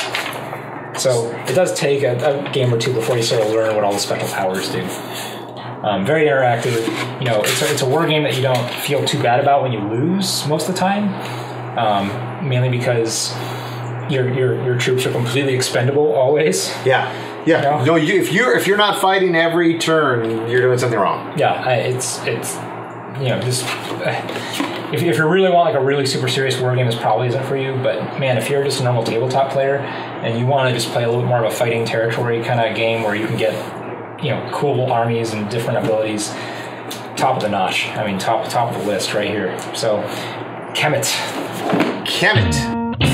Number 16. Ticket to Ride. Ticket to Ride. If you're watching this video and you've never heard of this game, I don't know how I feel. It's not one of those games that have made it into like Target, and I'm not sure if it's made it into Walmart yet, but a lot of like big box stores, and I mean the thing is everywhere. They sold millions of copies now. I mean this is the definitive gateway game, right, into the board gaming hobby. I would probably say the one thing is I think I've played this one time on board game. Oh, you played the rest on the iPad? On the iPad. Okay, see, I'm the opposite. I played it a couple, maybe 2 or 3 times on the iPad. And I think I was sick for about a week, and I just played and loved it. I mean, I was actually playing against other people, and there was definitely talk back and forth. Why are you doing that? And all that stuff. But yeah, I definitely played many games of Ticket to Ride. Yeah, I mean, it's just, if you don't know it, go watch a video, or at least go try to play it. Go play it on iPad. There is a $100 anniversary edition that just came out. I think the 10th anniversary of this game. Beautiful board. Richard just bought it. Have you seen it yet? Yeah. Beautiful. Big giant board, but basically, you collect tickets to make train routes, and you put them down the board, and you're trying to make you have secret destinations you're trying to connect, and you do so before everyone else does. Beautiful. So I can't really say enough good things about it. This is a game on my list that quite frankly could be higher than the current slot. I think the only reason why it's not is because I probably played it. I probably introduced it to too many new people. I'm sick of playing this game with new people. Yeah, and now that I pull it out and actually see the board, I think we did play it a few times. I mean, more than a few times at Game Club, and I'm ready. Let's do it. Number 15, Telestrations. Telestration. I think I should be like marking off which games here would be on my wife's top 10 list. Like that'd be she doesn't like lists like that anyway, so she wouldn't actually tell me, but I could figure it out pretty easily. But like Ticket to Ride and Telestrations, these would certainly be near the top of her list. This, if you don't know, is basically Pictionary telephone. And Pictionary is, it's okay, it's good, it's something to do, and everyone knows how to play it. Well, imagine take that game, and instead of one person drawing, everyone's drawing simultaneously, and everyone's drawing something different. And then after they draw something, they pass it to the next person, and that person has to guess what they drew. They then pass that same notebook to the next person, and that person has to draw based on what that previous person guessed. They pass the notebook to the next person, and then the next person has to guess what the previous person drew. And such goes around the table up to, I think there's like a 20, up to, if you buy like the expansions for it, it goes up to like 20 players or some sick number, I think, if you buy this box and the expansion. You have a ring of like 20 people all drawing and passing it around the table. But it's Pictionary telephone. I mean, that basically says it all. You do not need to own this game. You can play it with pencil and paper. But I do have to say, owning this is really nice because, A, you get a box full of card ideas. You can just hand everyone a card and say, okay, here's what you're drawing. So if I roll this, does everyone have one of these cards in their hand? Yes, and everyone would draw number 5. Number 5. Pat's never played this one somehow through some miracle. I think Salad bar, snake bite, blank. What is a blank? You make it up. Right? Nice. Mermaid. So you draw these things, and it just goes around.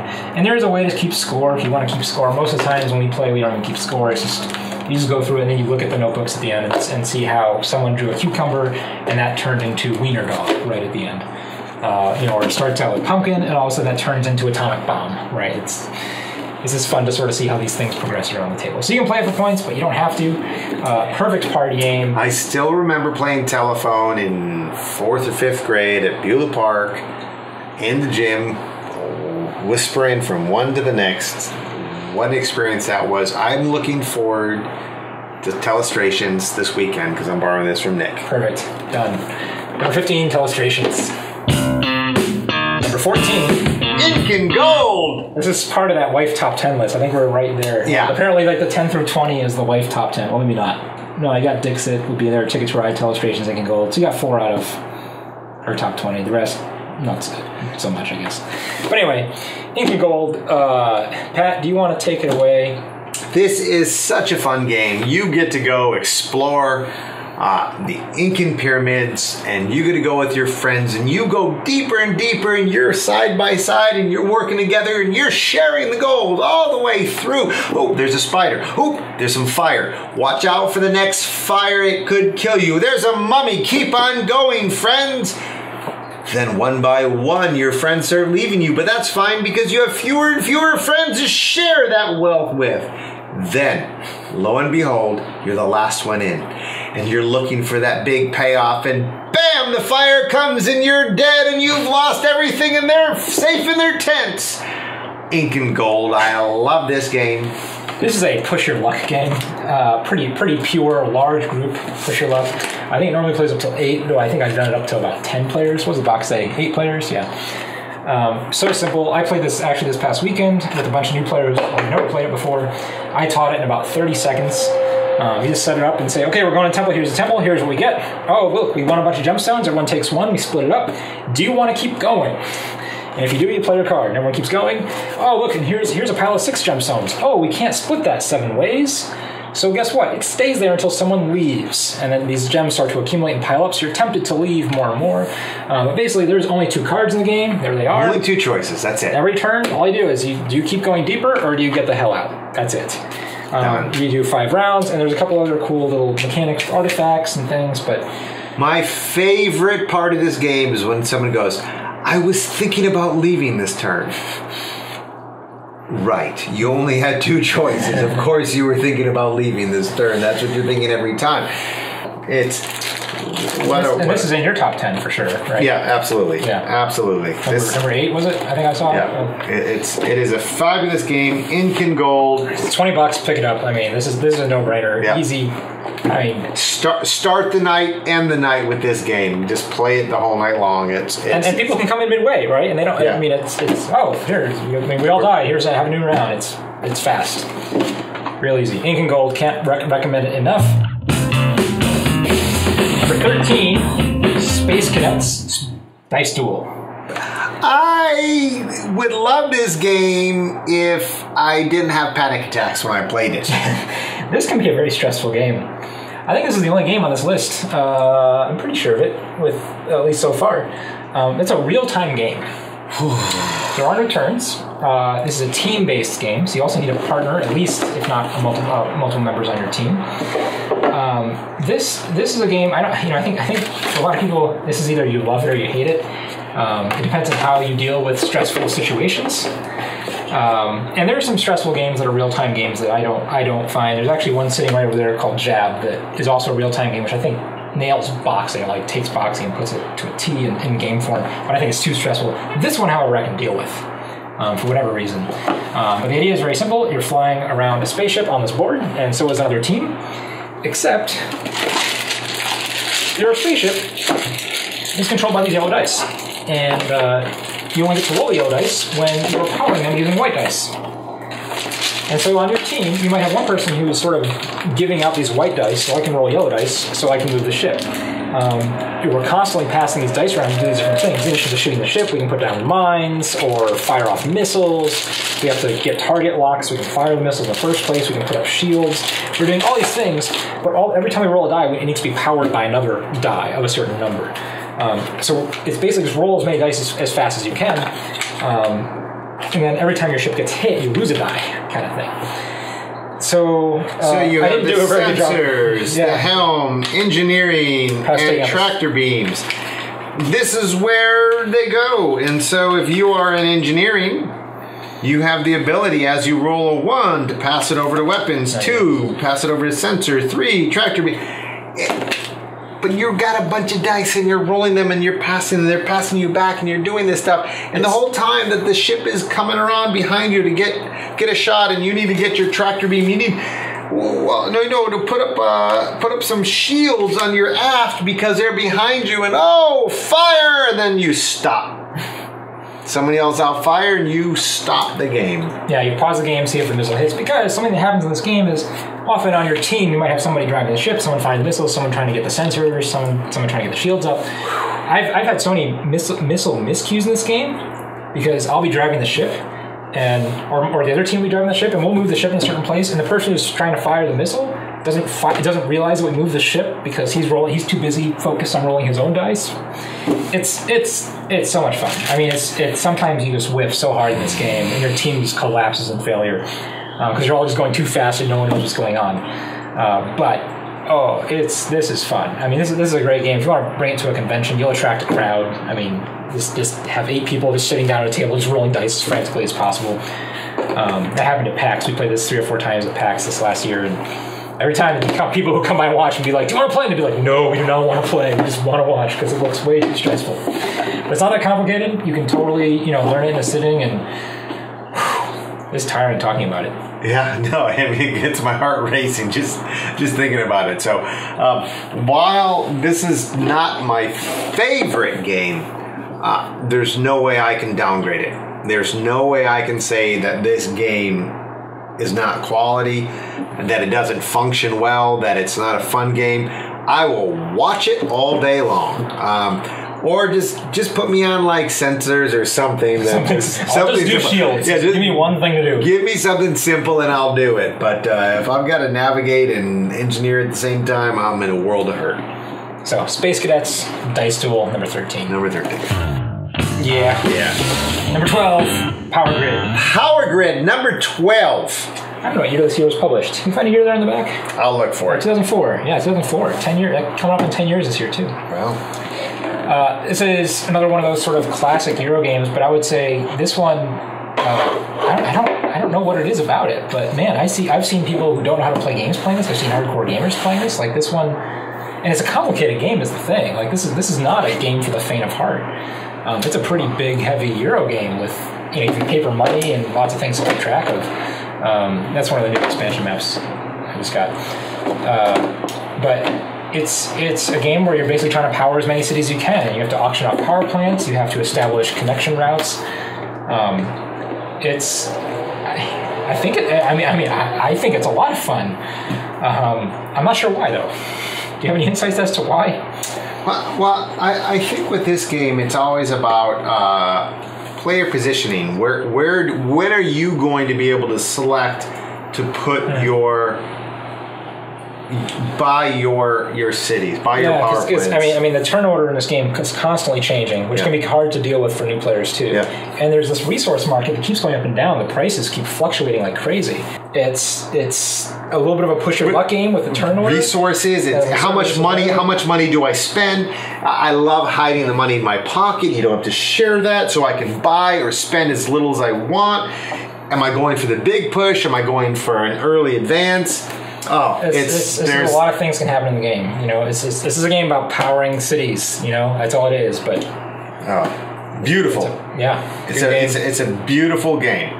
It involves both the resources, the board, and the player. So number 12, Power Grid. Power Grid. All right, number 11. Glory to Rome. Glory to Rome for those who still have their hearing. This I described last year as a card game for smart people, which I still stand by. That's to be true. I actually taught it to a fair number of people this past year. But while I'm showing you this very you don't like this edition, German-esque version, I do like the colorful. I own the colorful version of the Cambridge, the first edition Cambridge Games version. Yeah, this game. Well, let's see. Last year it was number 9. It fell to number 11, so it's basically probably stayed about the same for me. I really haven't played it as much this year as I did last year, but still played it quite a bit. I'll just run over just the coolest part about this game, in my opinion. It's that you have each card in the game can be used. I think it's 7 different ways. Do you remember? I was thinking 6, but 6, maybe it's 6. Let's see if I can count. You can use it as a building. You can use it as money at the end of the game if you store it. It's a role that you play. It's a patron that you gain. It's a material that you build with, and it's a material that goes into your stock. Mm-hmm. So it's 6. All right. So each card is at least as far as I can think of right now, 6 different things, which is really convoluted. So convoluted, in fact, the game comes with a flowchart. At least this edition. One of the very few games that we publish with a flowchart of how each card goes wherever it goes and how it functions when it goes to that place. You're basically trying to build a number of buildings to gain influence in this think ancient Roman kind of city, I guess. But really, at the end, whoever builds the most or has the most wealth at the end of the game is the winner. It can go so many different directions. There are so many ways to end the game. So many ways to stop players, hurt players. Highly interactive, like to the point where I have trouble playing this with new players who I'm not sort of guiding through, because they can really they can play Kingmaker extraordinary like with extraordinary power without even knowing it. Because the actions are so subtle. Like if you put a card here into the pool, well, that lets me take it out of the pool and put it as a patron, or get healing brick out to build the only brick building in existence. There's a very strong sense of cause and effect in this game that new players are not aware of or not in tune to, and that's not their fault. They might be perfectly smart people, but it's a deep game. Yeah. I mean, this is not a game that you're going to play in one session and go, oh, I know how to play Glory to Rome. You're going to go... No, you will know how to play it. you will not know how to win it or the strategy of it. Or how to not screw up the game for everyone else who does know how to play it. Yeah. So you'll know how to play because it's that simple. But it's absolutely one of my favorite card games, certainly modern era card games, just because each card does so many things, and it does work so elegantly once you understand that basic mechanic. So anyway, Glory to Rome. Glory to Rome!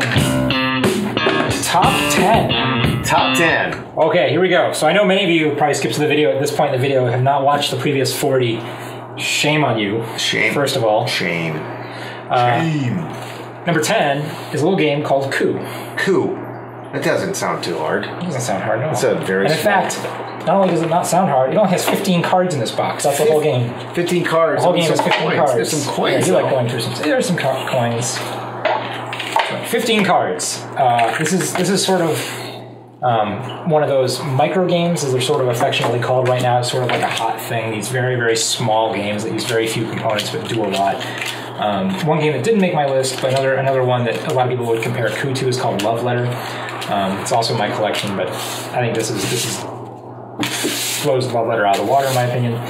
This is very simply a game about... Is it about lying? Is the game about lying?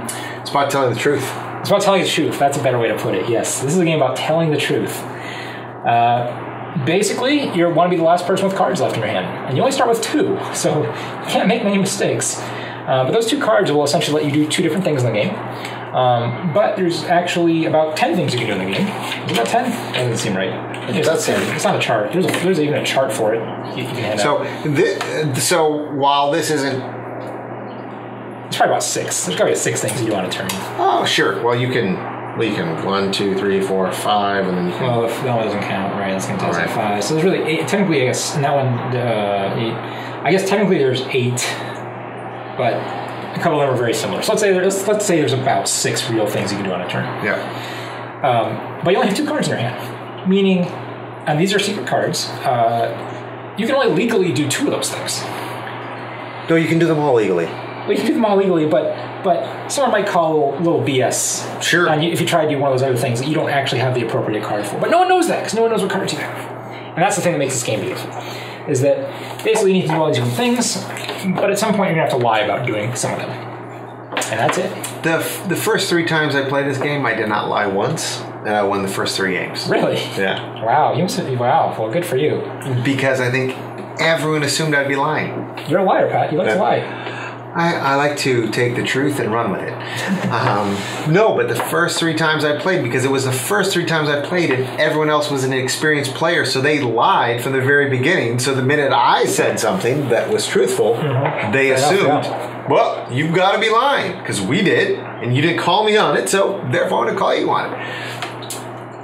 Elegant. It's rock, paper, scissors for people that like more than rock, paper, and scissors. It's not even, I think it's just rock and scissors, but with so many variations from just those 2 things. Like I don't think you get the third thing. I think it's either just you're doing something you can, or you're doing something you can't, and watching the follow through. I don't know. This is like a $10 game. Yeah. I mean, $10, number 10 on the list. If you have any stomach for lying at all, or at least trying to detect when other people are lying, this is. Has to be on your list. Like number 10, Coup. Number 9, Lost Cities. Lost Cities. How many Lost Cities are there? I think there's 5 in this game. 5. This is a game that actually moved up from number 12 last year.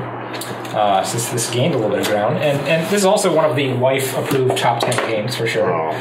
I think if you're out there and you're a guy and you're married and your wife doesn't really like to play games with you, maybe because you're too much of a geek and she doesn't like to bring that out of you for whatever reason, man, get this game. My bride loves this. Yours too, huh? Yeah, Carrie? Oh, yeah, of course, yeah. Yeah, my bride loves it, but also then our friends, we go over to their house. We play as 4 players. You play couples Lost Cities. Yeah, absolutely. Not only that, but my friend, she wants to play me because she wants to annihilate me. And she actually, much props to her, she's done quite well. Emily, here's a little props for you. You crushed me the last time we played. Nice work. Nicely done. I don't know what it is, but this game can bring out some like vicious things and some normally non-vicious people, wives included. But very simple, right? It's basically, play as many cards as you can out of your hand, and they have to always be played in ascending order. You can never go down one. So if I play a green 3, I can never play a green 2 ever again. If I play a green 10, I can never play a green 9. So I have to play them in order. But my hand size is always limited, and I always have to play before I draw a new card. So if I have nothing to play, I can discard it, but then maybe my opponent can use it. And it's really that simple. It's just trying to make ascending rows of numbers.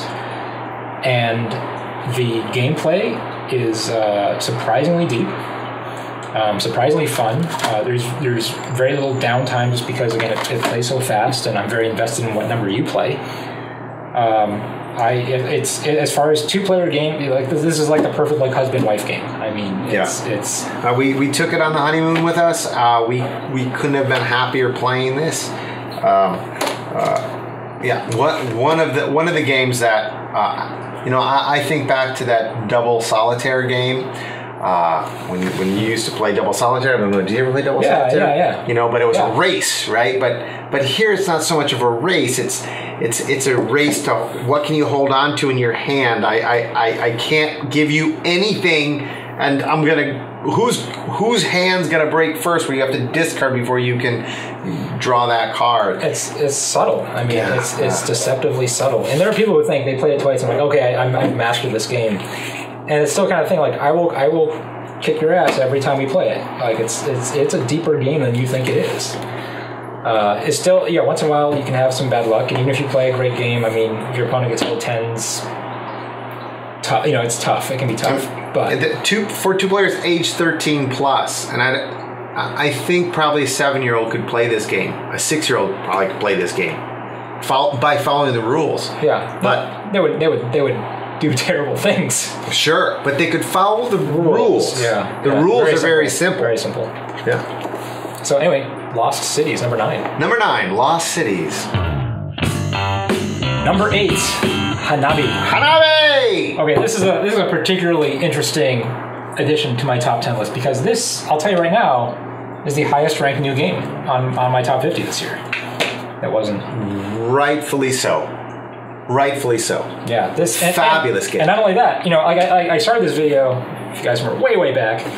I don't like a lot of cooperative games, just in general. Like I want to have a deeper interactive experience. I teach all day long, and I feel like cooperative games are often just like teaching. So it feels like work to me sometimes. This game does not feel like that. This is it's purely cooperative. Very, very simple. It's very similar. It's funny that it's coming after Lost Cities, because again, all you're trying to do is get cards played in a certain order. But unlike Lost Cities, where you're trying to get yours in a more efficient order than your opponent, everyone's trying to get them in order together. But here's the catch. Okay. Pat, would you like to show the catch? I'm going to start the game. Are you ready? I'm going to start the game. And we're ready to start right now. Oh, are you looking at my cards? That's right. You look at my cards. I cannot look at my cards. So you do not get to look at your own hand. You're relying on your partner, or your I guess it goes up to, 5 players, I think, right? Yeah, I think that's as much as we play. You're relying on your teammates to help you determine what cards to play. The catch is you're only allowed to say a couple things during the game, and if you want to say any of those things, you actually need to spend a token. And you only have so many tokens to spend. How can you earn tokens back? Well, you can earn them back if you discard a card. But you may not know what you're discarding, so you might discard a card that we need. Yeah, if we need a blue 1, we need to start the blue pile. And you discard that blue 1, we'd probably be pretty upset with you. This is a cooperative game where, even though it's cooperative and everyone's supposed to be friends, I hate people so much in this game. Yeah. Like, this is a game that will bring out your inner rage. When Pat's sitting over there and he's got a blue 4 and he has the only blue 4 left in the game, and he's got a whole bunch of clue tokens sitting in front of him, he just discards a blue 4 for no reason, I'm pretty pissed. And I can't tell him he's pissed. I can't tell him that I'm pissed because I'm only allowed to say certain things during the game. I haven't done that. He hasn't done that. This is a made-up example. Wouldn't do it.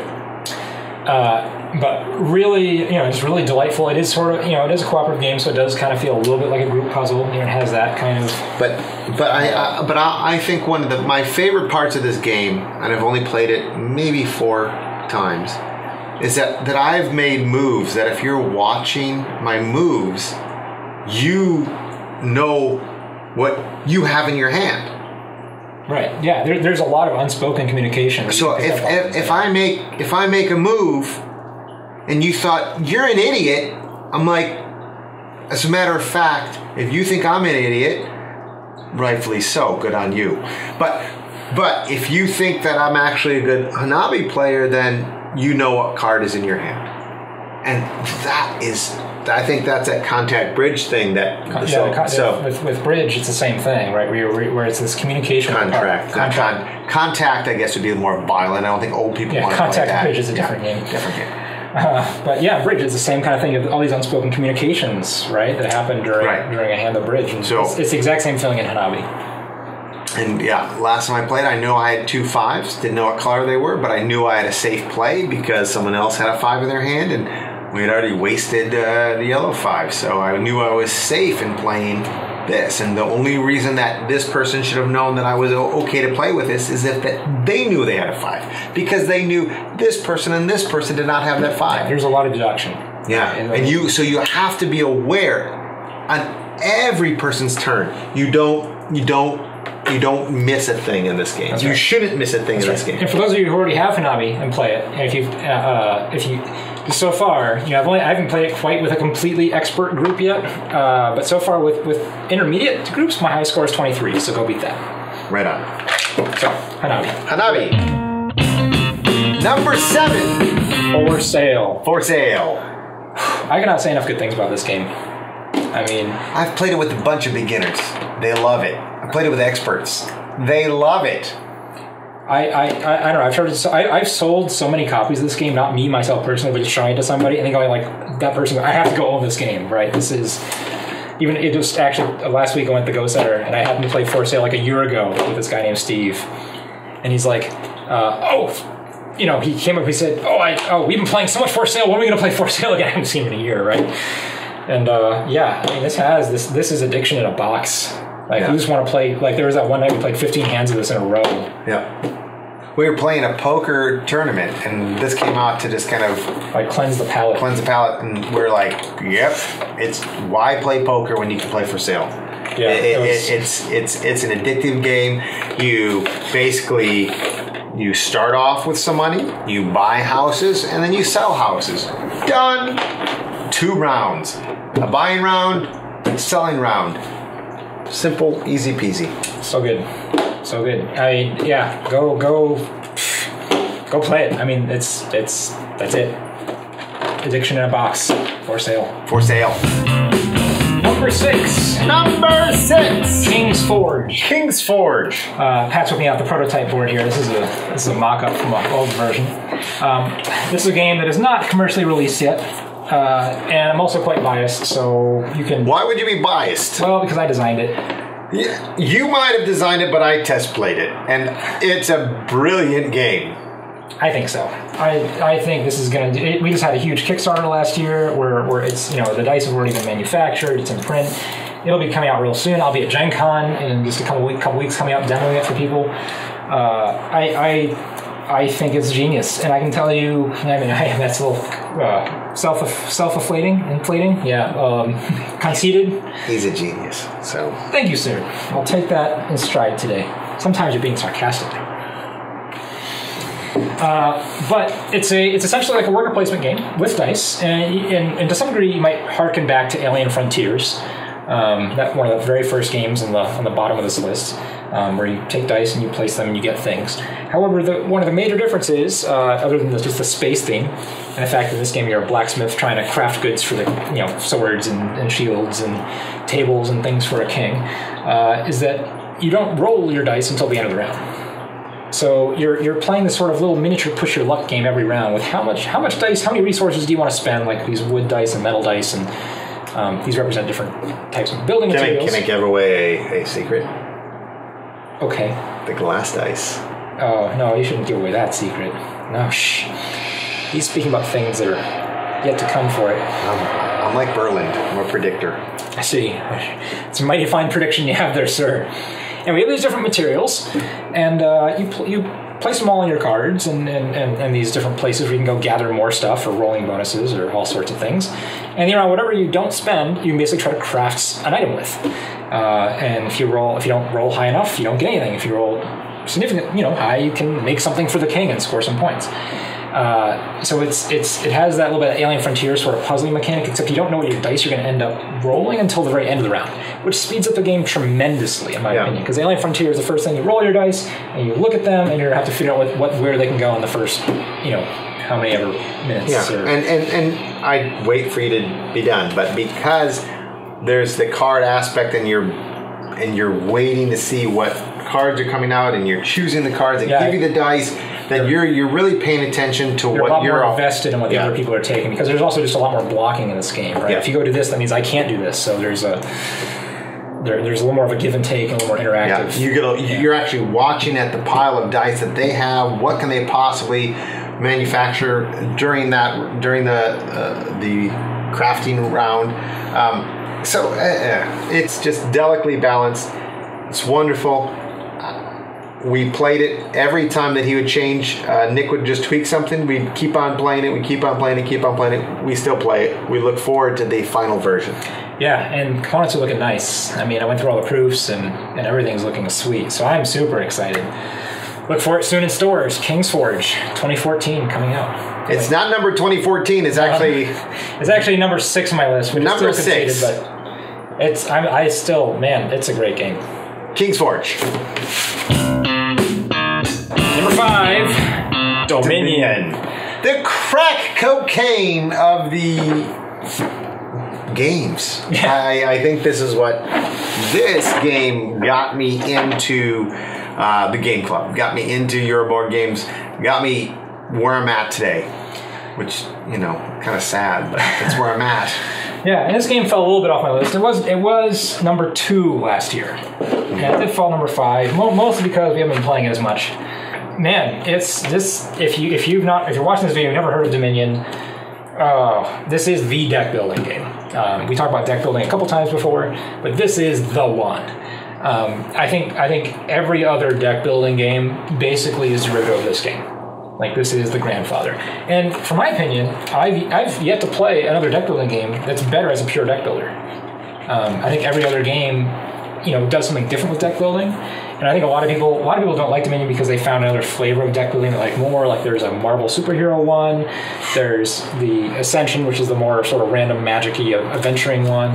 There's Thunderstone, where it's more like, we're going to go beat monsters in a cave and get torches, which I think is stupid, but that's me.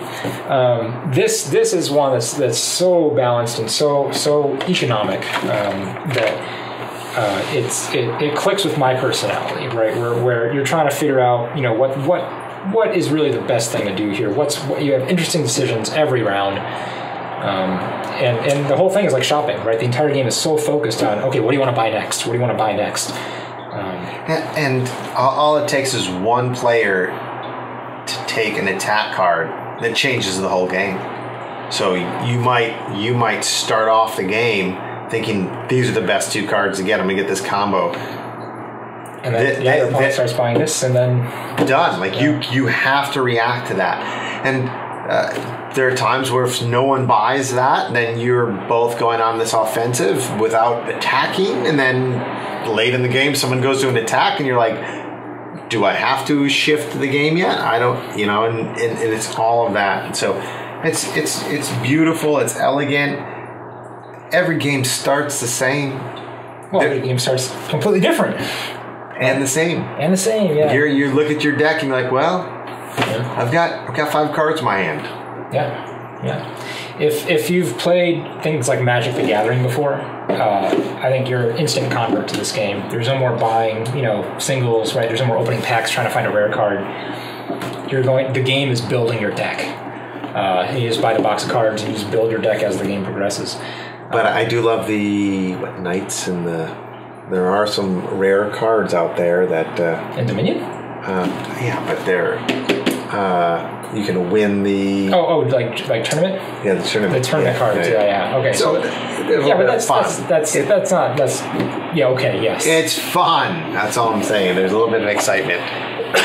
So anyway, number 5, still a fantastic game. I know it has a lot of haters now because it's so immensely popular. It actually has a lot of detractors, but man, it's still a great game. Number 5, Dominion. Number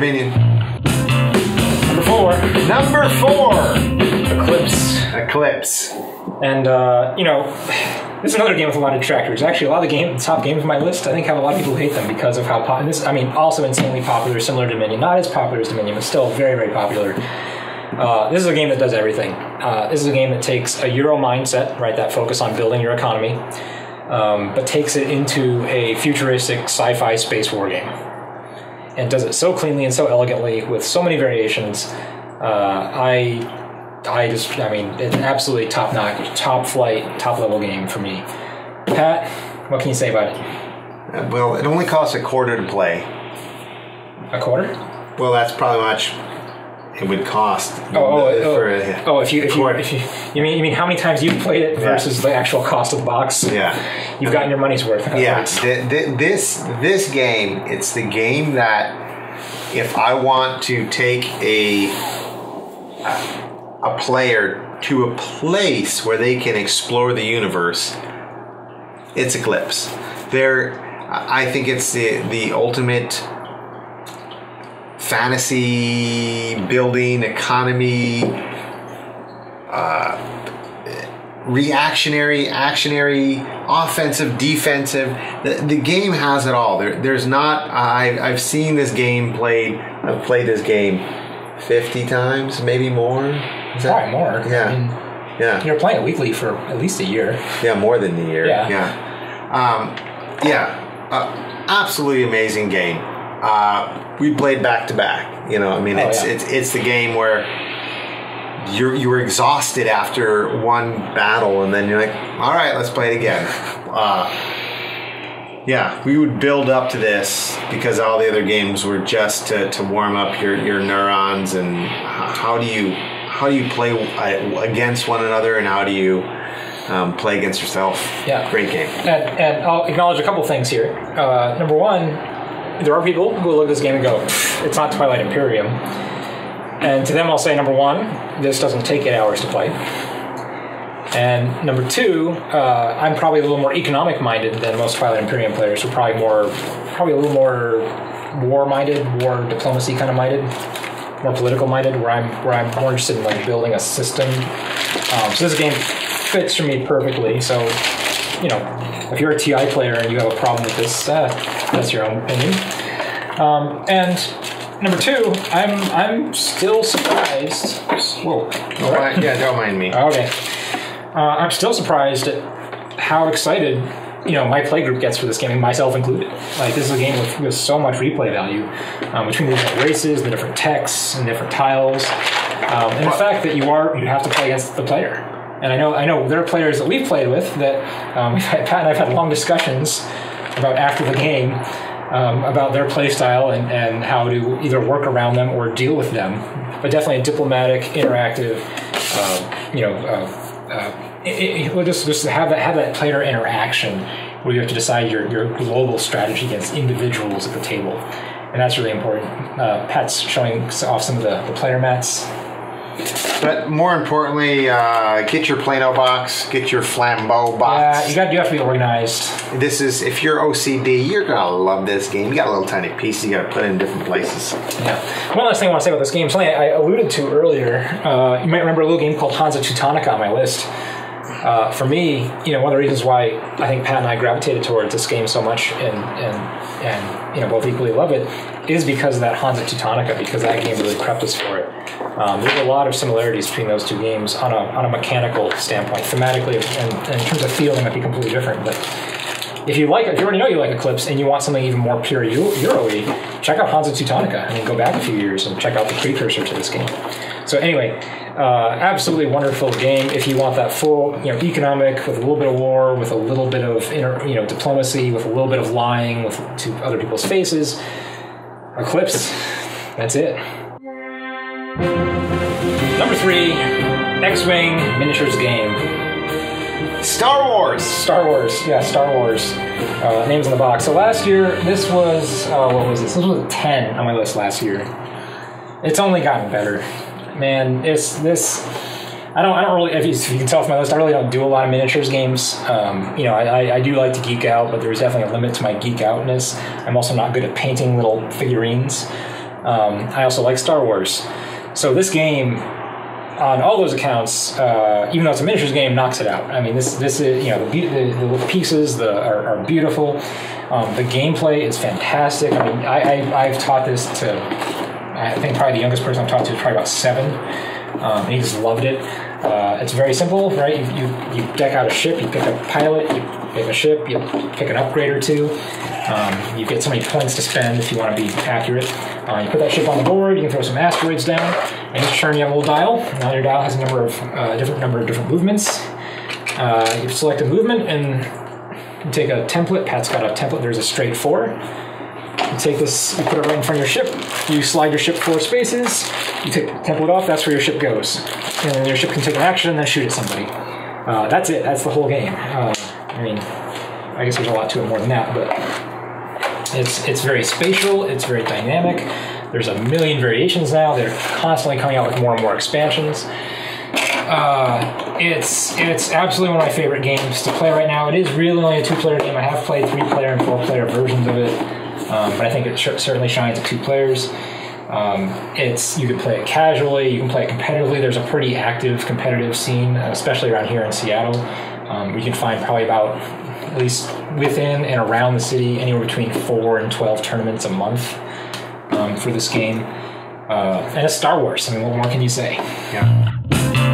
Number 2. The Resistance. The Resistance. / Avalon. Is futile. Indeed. I threw that in there. So this jumped up again. This is another one of those jumps. There were only a couple games that really jumped up from last year. I think like Lost Cities moved up a couple spots. This one had a pretty big jump though. This was number 6 last year. This one went to number 2. And that's because probably in the last year alone I've played this over 100 times. Yep. So it's hit the table a lot. And man, I'm at a loss for words as far as how much I like this game. Love this game. I mean, this is say something nice, Pat. This is the game that I want to play. If I would sit down with gamers, don't get me wrong, you out there that want to just try this for the first time, I'll play with you, but yeah. But if you think you're good, let's play. This is, I think, the poker of gaming. Yeah, actually, that's a great expression. Yeah, this is the poker of tabletop. Yeah. I mean, if you think you're good, play this game. And if you don't think that there's strategy, I'll play in poker. If you just think it's, bet on your 2 cards, you're fine. You only get 1 card in this game. That's it. 1 card. How hard is that? It is so elegant in your voting, in what you say, when you say. You can say whatever you want. I can say I'm a spy when I'm not. Why would you? I can say I'm not a spy. It should be pointed out, just if for those of you who don't know, this is a game, the context is pretty simple. Dystopian futuristic society where there's some evil corporate government and we're trying to overthrow it. We're the resistance. And in our missions to go and try to overthrow this said government, there are some spies that the government has sent, and they are among the people sitting at the table, and they will know this based on their card. They're trying to throw off the missions. So that's sort of the premise for the game, but everything takes place through a series of voting and discussion, and also playing mission cards. It's not a game you'll necessarily understand or what's going on your first time you play it. I've played this with a lot of new people, especially in the past year. I've made people cry playing this game. I think I told you about that girl I made cry at the PAX tournament. Yeah. It's a very easy game to get yourself emotionally invested in. My copy of Resistance, I have all the promo cards too, so I have the Avalon upgrade for it, which we've been playing mostly with, Resistance with Merlin and the Assassin, so a very pure version of Avalon really is what we've been doing, and just sort of found the most pleasure from that. You do have to lie on occasion, depending on what your team is. So you can't lie. This is probably not the best game for you, though we play with a guy who can't lie. He does skew the game in the Resistance's favor, though, whenever he's in the game, right? Both when both because we can tell when he's lying and when he's not. So it's he does upset the natural order of things. But at the same time, even having that knowledge, I don't think it necessarily skews it. Oh, I think it benefits the resistance tremendously. I think having a person who can't lie in the game. You're right. I mean, gives the resistance a big advantage. You're right. But or at least a higher winning percentage. But man, this is a game that keeps getting better and better, and keep playing it more and more. And the fact that you can play this with, hard-nosed, top-level gamers who are totally invested in their games, as well as relatively newcomers, or people who just are, we'll say, more casual, all in the same game, and have this game drag them all into the same space is really magical. Oh yeah, no, and there's nothing more beautiful than look at someone and just tweak them just enough to make them go the direction that you want them to go, especially when you're looking for that little bit of a spy. Oh, what else are you going to do that? I mean, well, you can do that in the world, but then it's no fun. Here, it's a delicate, human nature comes out, and I mean, more so, I think, than any other game on this list, this is a game where you're playing against the other people. It is a you against, and then sometimes it's you against you, because you have to figure out how am I going to get out of this situation. Yeah, yep. And it goes up to 10 players. I mean, you can play this with a lot of different groups. So, man, the Resistance, get it. Absolutely top pick. The Resistance.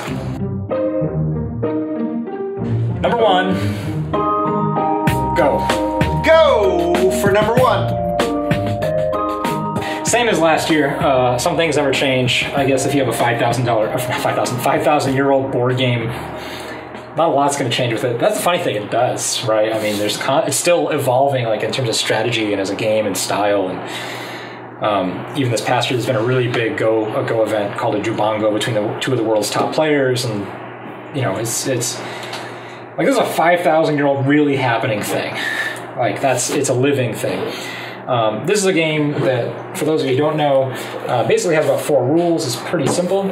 Each turn you put down a stone on this board, and whenever a group of your stones completely surrounds one or more of your opponent's stones, you capture them. Those are your points. That's basically the entire game. The problem with this is that we still don't have computers that can play this at a top level, right? All the best professionals still regularly can beat computers without really even trying very hard. There are more variations in this game than atoms in the known universe. It's emergent complexity to the nth degree. You take this extraordinarily simple concept, and the game gets really complicated really quickly. This is a very popular game in the world, though it's not very popular in the United States. In Japan, it's seen as somewhat of an older person's game at this point. The Japanese have this they believe this is it's not quite religious or holy, but it has this artistic connotation. It's like this pure human expression element. Koreans tend to think of it more like a sport, like it's like golf. It's not a sport with a lot of activity, but it's still a very, very exciting sport when the ball rolls right before the cup, kind of thing. China, it's somewhere in between. It's played by just millions of people worldwide, and absolutely good reason for it. I kind of wish, it is my wish, the more people in the United States sort of discover it. We do have active Go communities, especially in Seattle, being on the West Coast, but most major cities have Go clubs. I can't really say enough amazing things about this game. I mean, if you want to take the simplest idea and follow it to its end, and that might take you your entire life and probably several lifetimes, this is the game. The rules are so simple, right? They have 3- and 4-year-olds playing Go at a fairly high level, surprisingly, or can be playing at a fairly high level. But you will never reach the perfect game.